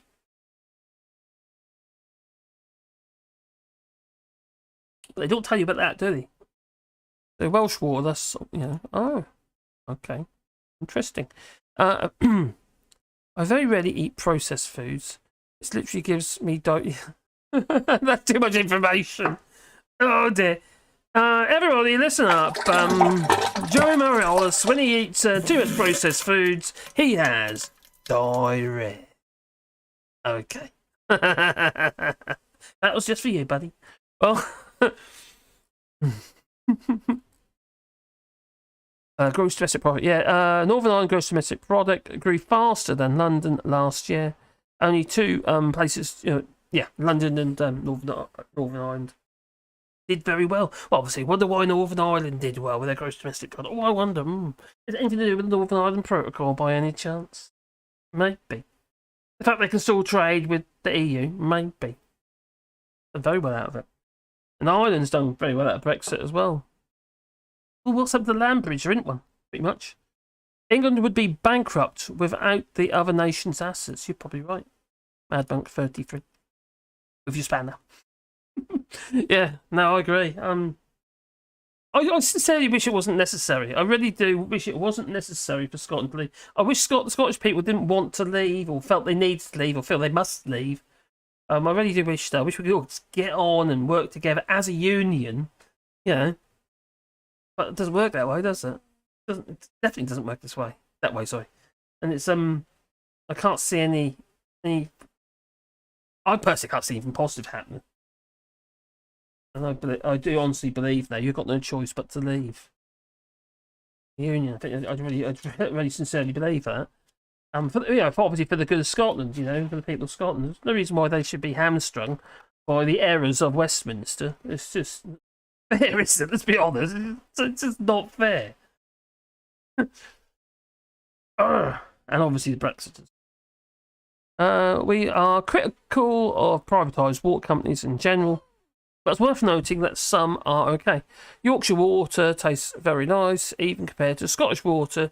They've had a few discharges. Well, all water companies will discharge to a degree, but whether or not they're doing it as designed, or whether or not they're doing it to make money, to save money. Yes, more money in the pocket. This one. Looking at me again. You are getting a pod like your dad. You are? You're getting a pod like me is. Aren't you? Huh? Don't look at me like that. Please make my heart melt. Oh, I can't look at him. I feel mean. I'll end up giving him another treat. Don't want a land bridge. No, this is Kieran O'Connor. Didn't Yorkshire Water sell a load of their water to other countries and then impose hosepipe bans? Probably. But did that all? Yeah, but it doesn't work. It's whether or not you got the reservoirs to actually, Have you got the storage facilities to hold the water back that far, or are they already full? I think the bigger problem at the moment is the fact that the 2017 when they shut down gas storage, massive gas storage plant in the UK, and now we really need it. I think they're trying to reinstate it. Privatisation has been an unmitigated disaster. You ain't wrong. It's ridiculous, like I said the other night. It makes no sense to give money that could be reinvested in infrastructure to shareholders. Only makes sense for the shareholders, not for as a business model, as a nationalised company. What was they say? Imposed, yeah, but I think there might be more to it than that. They wasn't all at the same time because they could only hold so much water, and the water's always flowing. Maybe not so much at the moment. Partial privatisation of utilities was a necessity here, but to the woe of the companies. Okay, the government was retain regulatory power. See, that's what should have happened. That's what should have happened. It never did, though, did it? I think it did at the beginning. It was kind of whittled away. It did. Hierarchy power over them. Yeah, okay. No, I've just given you one. A bit lazy these days, Oh, I know. Privatisation is a disaster. What reservoirs? The water companies sold them off. I think they still got reservoirs in Norfolk. Water Lane, Norwich. Reservoir there. I'm pretty sure they're still there. But when you hold back water, there's natural ways to hold them, but obviously the aquifers, the rivers, the lakes, and all that sort of stuff. But then obviously it's the man-made reservoirs. Now here where we live in France, they call it the land of the thousand lakes. Lakes everywhere. A lot more man-made lakes, just basically where they like dam a stream or something creates a lake. I think they dig a big hole and it goes in the big hole, then out at the other end, and you have like siphon valves and all sorts of stuff now, so you don't have masses of cold water, I think it is, entering the rivers or something like that, so you don't damage the fish. So it's it's really governed here. In fact, one of our friends near Rochechouart, they've got 2 little lakes with their house, which they renovate. Although they haven't got citizenship here yet or arts du jour, so the likelihood of them living here is going to be pretty slim. Anyway, they've got this house. It's a holiday house, to be renovated. And they've got 2 lakes. And what happens, because they weren't there all the time, he's working in the UK a lot. And he'd, well, all of a sudden, gendarmes swarmed into his property. Yeah. And he got took away. Because he had court cases that he hadn't attended. He didn't know about because he was in the UK. And it was due to he had the siphon pumps and the sluice gates and stuff wasn't fitted on these lakes. So it was old and decrepit. And that's how serious I take it. It becomes obviously a legal issue and a breach that he hadn't actually attended the courts that he was summoned to. He got all sorted out. He had to pay the fines and stuff like that. But he got, he got all sorted. He done it anyway. He's got all sorted out now. But he didn't know. Just the point is that the French do take it very seriously regarding environmental issues. In this case, it was the siphon pump, so the water gets taken off a different part of. It's not surface water, or I can't remember which water it is now. But anyway, part of the maybe it comes out the middle or something where it's discharged out of the lake, so it doesn't cause damage to the fish. Rail track was then nationalised. Okay, they call it. It all reminds me of rail track when they were on the verge of going bust, and the Blair government gave them millions of pounds to stay afloat, which they instantly gave to shareholders and dividends. Same old story. This just makes a mockery of it, doesn't it? Because they're not profits. No, because how's that? You're saying that your money you got from the government is then becomes, instead of being an investment, they're saying it's a profit. That doesn't make any sense. This means you haven't paid your debts that you might have accrued, or I don't know. Nuts. That's terrible. It is a disgrace. Although that is a disgrace. That is a disgrace. They have to prove that they have repaired and upgraded the facilities they explore. Accounting, salaries, all of it, and is qualified as a crime irregularities. Well, technically speaking, any company, if they don't follow the rules of running a company, well then, like for instance, if you're running a company with effectively as a bank, as your bankrupt company, effectively it's illegal, even in the UK. But no one says anything, does anything. So it falls over flat on its face. What? I'm just giving you a treat. He keeps looking at me. It's a pain. Oh, those eyes.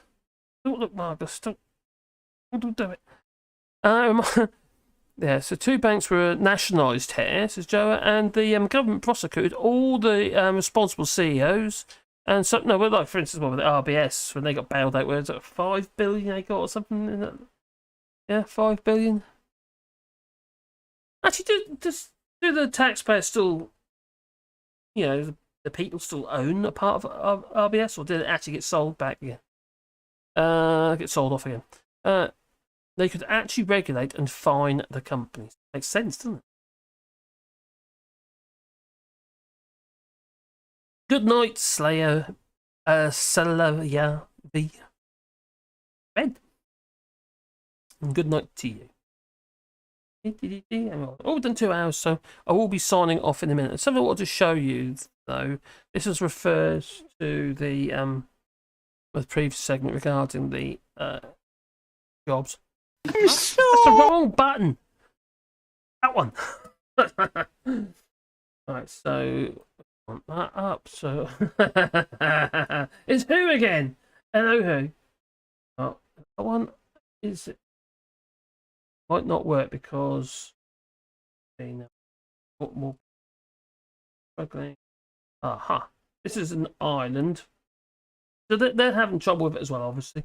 We all are, aren't we? Let's be honest. It's not just a UK thing. Try and get that to come up. Oh, move it. Bit more extension.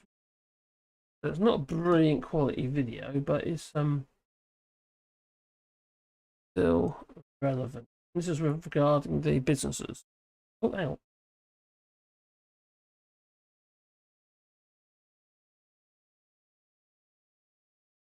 There we go. Need the play button. I found the play button. Right. What do IBEC want to see the government do in the budget? Well, I think it's on the energy front, it is beginning to shape up to be a significant shock to businesses as well as households. You know, that the bills that businesses are now looking at are anything up to 4 times the cost they were last year. And for particularly small, medium enterprises exposed to the domestic economy, this might be best described as the experience economy. That's kind of retail, hospitality and so on. Their margins won't be able to absorb that type of cost increase on that single item that is energy. We're talking about businesses that will actually fold now.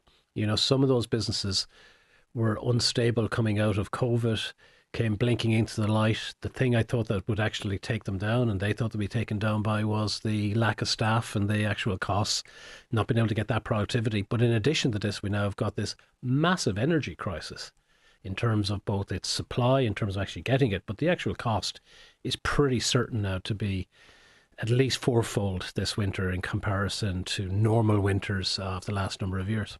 How concerned are your members about the possibility of a lack of energy, a lack of electricity, and blackouts, and being told to turn off the lights this winter? Well, I think the confidence is kind of rattled in the short term.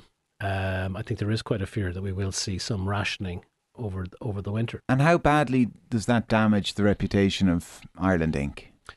Well, look, it doesn't help, but this is a kind of a symmetrical in the sense that this is not unique to Ireland. And in other societies, their demand is going to get depressed a lot more than ours because they're going into a bigger recession. And I think that's what we've got. You know, there's a recession coming. There's no doubt there's a recession coming. It's a question of the scale of it. In the Irish case, it may be a different kind of recession. It might be quite imperfect. We mightn't all experience it together. And as I said, that's why those indigenous domestic businesses... They're not all recessions.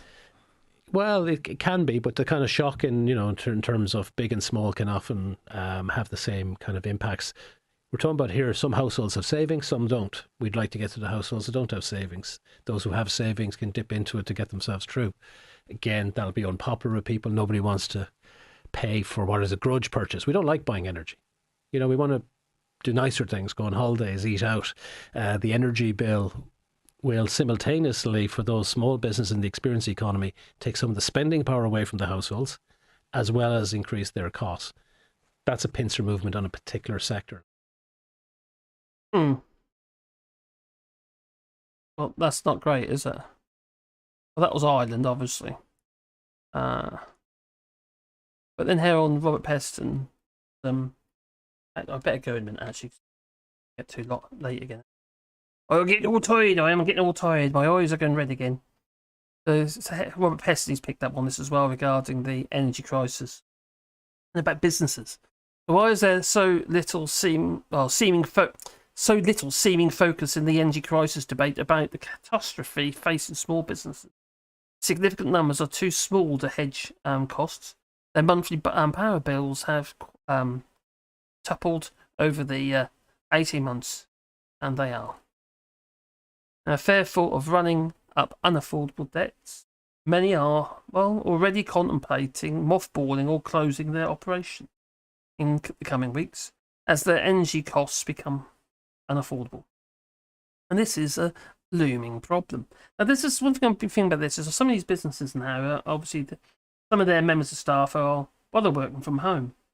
Who's paying their additional energy costs? Those people who sit on their computers all day long, had to put energy into that.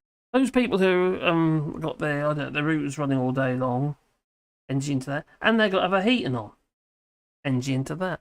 Whereas when they go to work all day, they might either turn it off completely and have it come on at 5 o'clock ready for when they come home, or they might have it just set at a really low temperature. But not when you're sitting there at a computer all day long. Your energy is going to be on. Who's footing that cost? Do they get any bonus for that? Are they getting paid for that? The fact that these businesses are profiteering off their employees' facilities. My fault. So, because these employ up to 249 people have their books more than 16 million individuals, and their turnover on the last available official figures is more than 2.3 trillion. If large numbers of otherwise viable small businesses fail, the damage from the recession, which, may have already started, will be much longer lasting. It has already started. I think it has. I definitely think it has. Even Labour's hugely expensive plan to keep businesses at spring cap level would only help sole traders who work from home. Because the cap on prices is for households, not businesses. None of. No. This is to minimise the imperative of averting acute hardship for those on low incomes. Now, it is a rich liberal country, and the idea that millions could suffer health damage because they're just not able to keep themselves warm or eat properly, and it's rather an absurd idea. But it is real. Well, a real danger. Even so, protecting consumers while leaving a dysfunctional market to wreak havoc on producers, businesses, would be rather self-harming. It's also going to be very self-harming for the Conservative Party, the so-called party of business. Well, as for the contestants to be the next Prime Minister, Truss's reversal of employers' national insurance rise would help, though it's crudely targeted and arguably not nearly enough for those most at risk. Now, also, as Sunak points out, a pledge is not to increase the corporation tax rate. Helps only the biggest businesses, and not the smallest ones that are most exposed. Now, Sunak, however, has said little about emergency help for small businesses, though he has said that he would endeavour to help struggling high streets by prolonging cuts to business rates. I don't even notice, but High Street is dying. It really is. There are thousands and thousands of small independent stores, cafes, pubs and bars that struggle to break even in good time. And for them, the more than trebling the per unit energy cost since April is simply unbearable. Now, after Tory members have chosen the UK's new Prime Minister, that Prime Minister needs to consider whether an economic stimulus that splashes only enough cash to help households pay their energy bills, well, that's colossal. It's going to be a huge amount of money. Some in itself would only be half of the remedy. And also, we don't know what the outcome is going to be yet. We don't know what it's going to be in, let's say, the end of 2023, do we? We don't know how long this is going to go on for. When will we find solutions to reduce our demand on the Russian fuel and Russian gas, and obviously what's going on regarding the value of the pound against the dollar? It's not very helpful. No. Oh. I haven't done that, so I forgot about that one.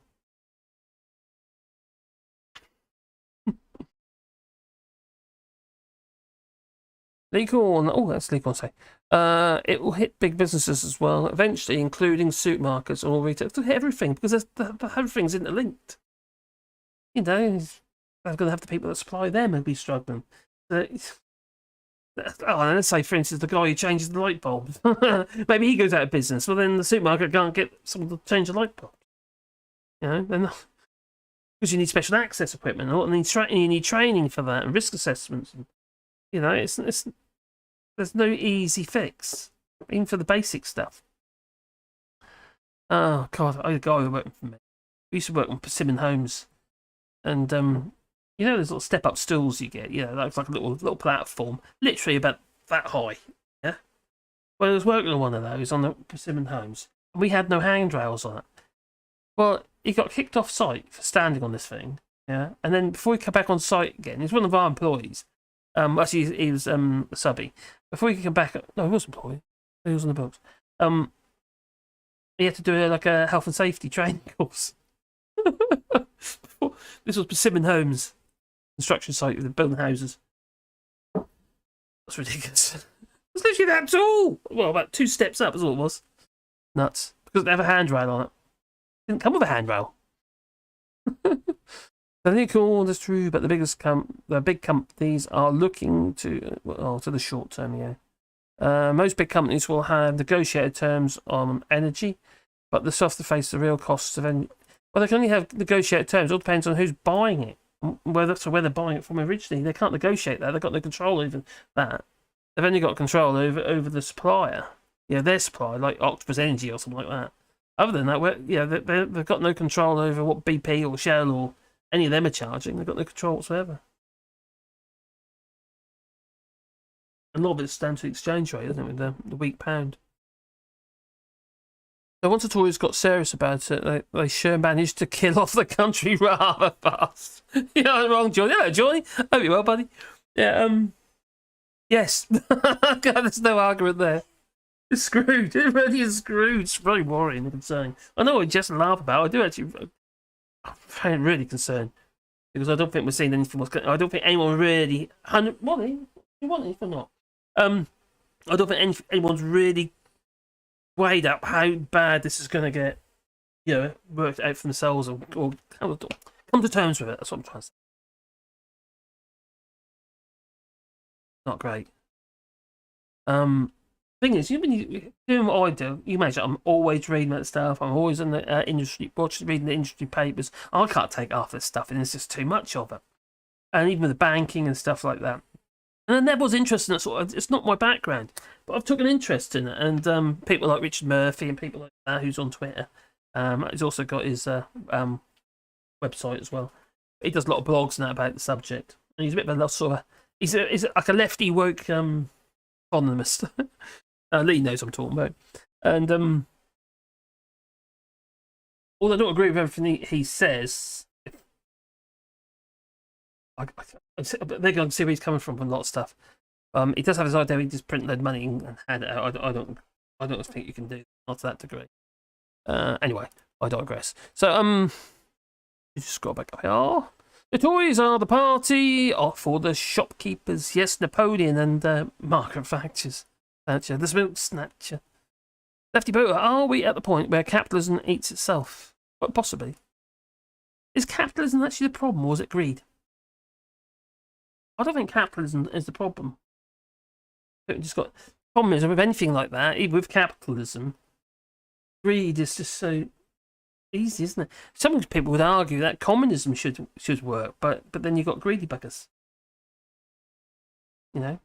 There's always somebody who wants more than the other person.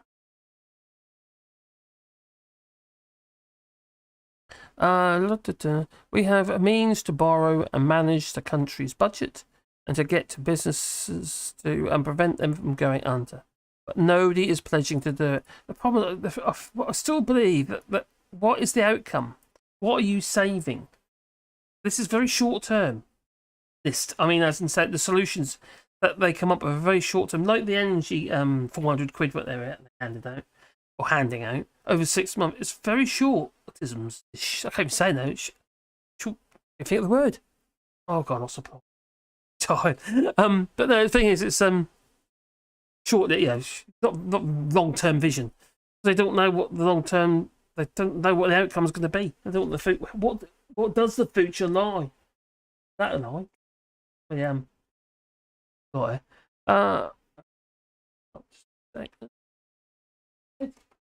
Off.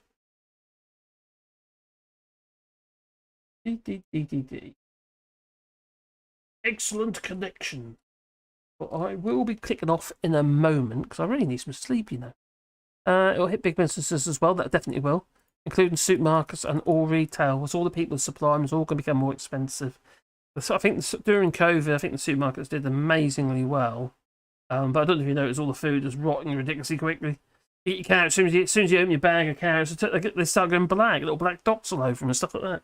I noticed that, like, if you get bagged lettuce, it's always got loads of water in it, like a bit of condensation in there. It's like already started rotting. Duke Veggies says, well, if they were the party of business, they wouldn't have voted for effing Brexit. No. That's a very, very valid point. That is the biggest self-harm of all. One thing that the United Kingdom has still got that no other country has got. There is no getting Brexit done, and there is no making Brexit work. No. You have to live with it, what it is, fortunately.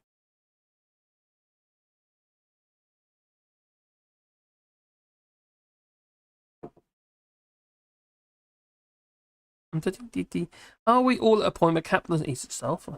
What's always get serious about it? Yeah. That's a good one. Most big companies will have negotiate terms on energy. Yeah, they will, but I don't got any buying power at the moment. They've got no power. Scroll down. If life was a video game, I believe my class would have been a berserker. Corporate capitalism is something for the government to regulate, not emulate. Good point. RC says the Bank of England can't print dollars or euros, so quantitative easing won't save the that's a valid point. But increased interest rates could prop up the pound, which could actually help. It could still prop up the pound, because that's basically what the federal bank was doing. They were propping up the dollar by increasing interest rates, and they started early, which we started late, a year late. The interest rate was way too low. Police helicopter flying overhead. Oh, hope they don't find me. Oh no, you're back home now, aren't you, Lee? I did enjoy a little time together. It was quite nice. Quite nice seeing people in the face sometimes. You know, you get a perception. I thought you were an arsehole when I saw you online, and I realised you're actually quite a nice bloke. Sorry. Obviously, I jest. I've put Earth box on it, and that'll throw them. What's the people say? Hide the car. Well, that's what they do over here, babe. I mean, that's what they're doing. Yeah, and British expats. I mean, immigrants who are actually living over here with their cars ashore. Yeah, with their English registered cars. What they're doing is they're putting bike racks on the back and roof boxes on. So the gendarmes think they're just peak tourists and not actually living here. That's what it is. I reckon. Like I said earlier, we went to the airport. What's my phone? Taking pictures of number plates. I'm just curious. It's coming to me like it's almost like train spotting or stamp collecting. I started collecting number plates, big English number plates. There's Ollie, you're very annoying. Don't keep feeding your treats. That's the last one. I'm not going to need more. That's it. Not my fault you don't eat your food. Oh well, I said that. Also, I can't obviously show you the number plates because it'll tell me you can't do that. I can show you this though. Another one that was I found was it's become a bit of a hobby of mine. There you go. No MOT. Oh, I can show the number plate. Oh, there. Sorry. No MOT. But it's taxed. But no MOT there. But do you know it has its window? A CT. Yeah, can't do that anymore. Not legal. CT is only that. There's only two scenarios where you can have a CT. One is for your vehicle's registered in France, or whether or not you're in the process of registering it. And then it's got to be within process within 4 weeks. It'll change. Well, some of it's changed, some of it's the same. So that was one. But I was having a look on here as well when I picked the missus up. Not missus, the missus. I picked mother-in-law up yesterday. And I found it quite actually interesting, really, because there's so many people with their thing. Oh, that's the X trail. Can't we say it properly? That was the X trail. That was near the hospital. Well, and that's my mother-in-law. Looks like I've got a bald head on there. I haven't actually got a bald head. I did a clip with it. That one's a naughty one. Yeah, there's loads of them. That was a naughty one. About 50% of the ones I found were naughty. I didn't bother checking that. To be fair, I didn't bother checking the new cars because every time I check the new cars, they're always sort of legal for the UK. So there's no way of me telling whether they've got their cars ashore or not. And I don't know if you remember the one in the video before. There's a Mini there with number plate falling off because it got so hot. That was legal, actually. That was legal for the UK. But there's so many just sawn. So that was legal. That was legal. That wasn't. That one. That definitely. That one. It's just it's frustrating. I'm fine.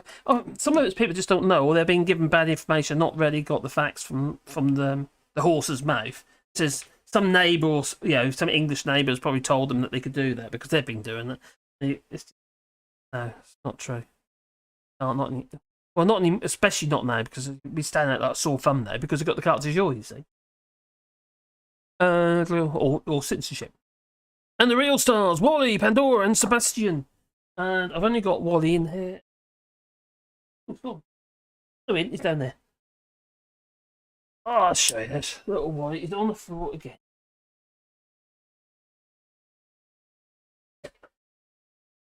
In there, Wally. What about? What are you doing, Wally? Oh, what's he done that for? A little sod he is. He's a little sod. He's a lovely little sod, though. Don't click every trip. Well. Oh, who's hypnotised? My local cop force fell out of the... What? What? My local cop force fell out of the sky 3 years ago. Bad maintenance. Oh, how I laughed. Fell 1 mile from me into a scrapyard. I'm confused now. My local... Oh, you talking about a helicopter? You talking about helicopters, eh? Oh, yeah, that's a bit scary. Did he contra-rotate? I used to fly by there, model helicopters. And you could contra-rotate them, and oh god, they come down. No, they're really hard to contra-rotate. It's just almost just spinning as it comes down the prop. But the landing bit is a little bit dodgy. Especially models, they just end up on the side and it busting the flipping rotor. My local sorry, here we go. Not hurt. It was an cheers, buddy. Cheers, Lee. Interest rates will need to go to at 10% plus. I know. Which is going to obviously affect the property market. At the moment, it was at property market about 12, or was 12%, and so now it's starting to get nipped down a bit now.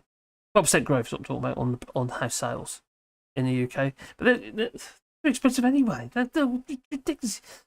No, first-time buyers are stuffed. How the hell do they get themselves on the property market? Yeah, my only kid that's got a house of their own is my eldest. And he's got a good job and what have you, but still, costing an absolute fortune to buy his house.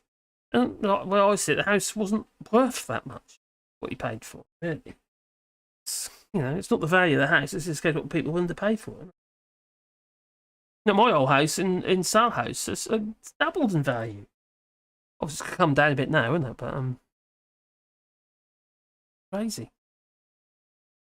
Not sustainable, people, because the wages ain't gone up, and so the available mortgages haven't gone up, and getting obviously before you can get over 110 or 120% mortgages at one point, don't you?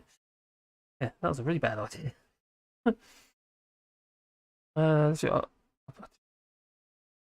Well, I'm going to call it because I am really tired now, and I've probably done a lot longer than I said I was going to do. 2.5 hours again, same as yesterday. I keep saying I'm only going to do like 1.5 and then it's like, oh my god, what am I doing? I'm dragging it out again. I quite enjoy it, but I do get tired. I have to admit. I get tired for the following day. Then I get sort of, like today, because I have to deal with the misses and that. I didn't get many videos up, and my videos don't perform very well either today, so it's a bit up and down. I need to do a piss take video because those ones do quite well. Usually about either about poo or about expats, or I mean immigrants. Yeah, those sort of videos usually do okay. But you can't keep doing that sort of thing. You'd be a one-trick pony, don't you?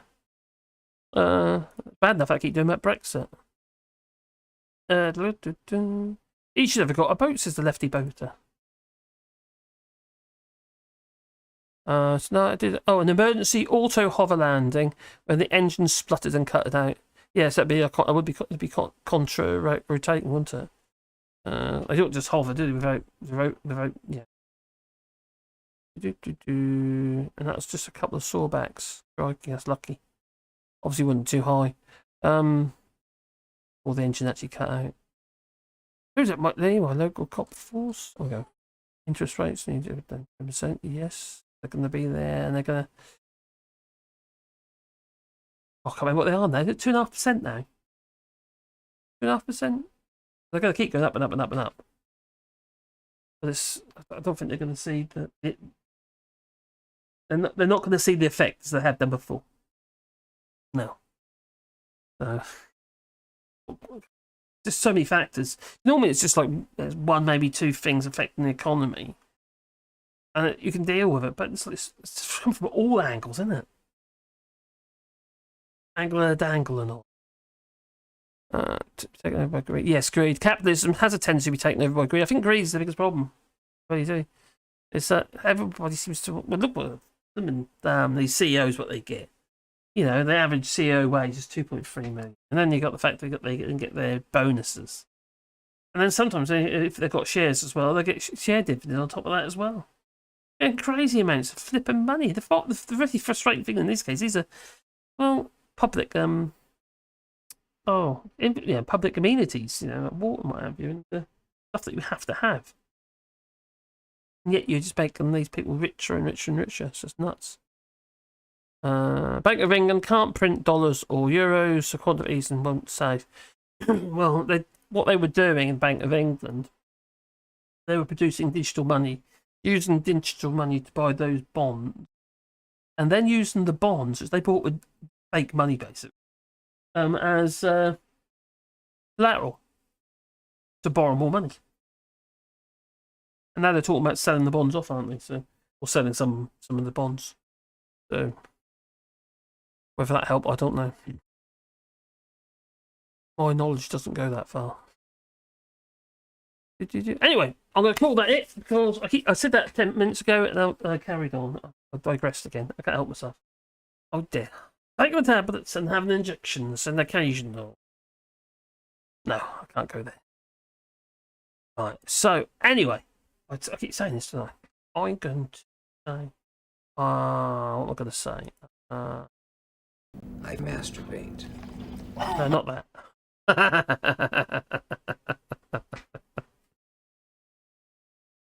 Oh, I'm going to say ta-ta. Yeah, I'm going to go. Oh, ta-ta. No, please go like and subscribe while you're here anyway, if you haven't done so already. Because it helps the channel, you know. So, ta-ta.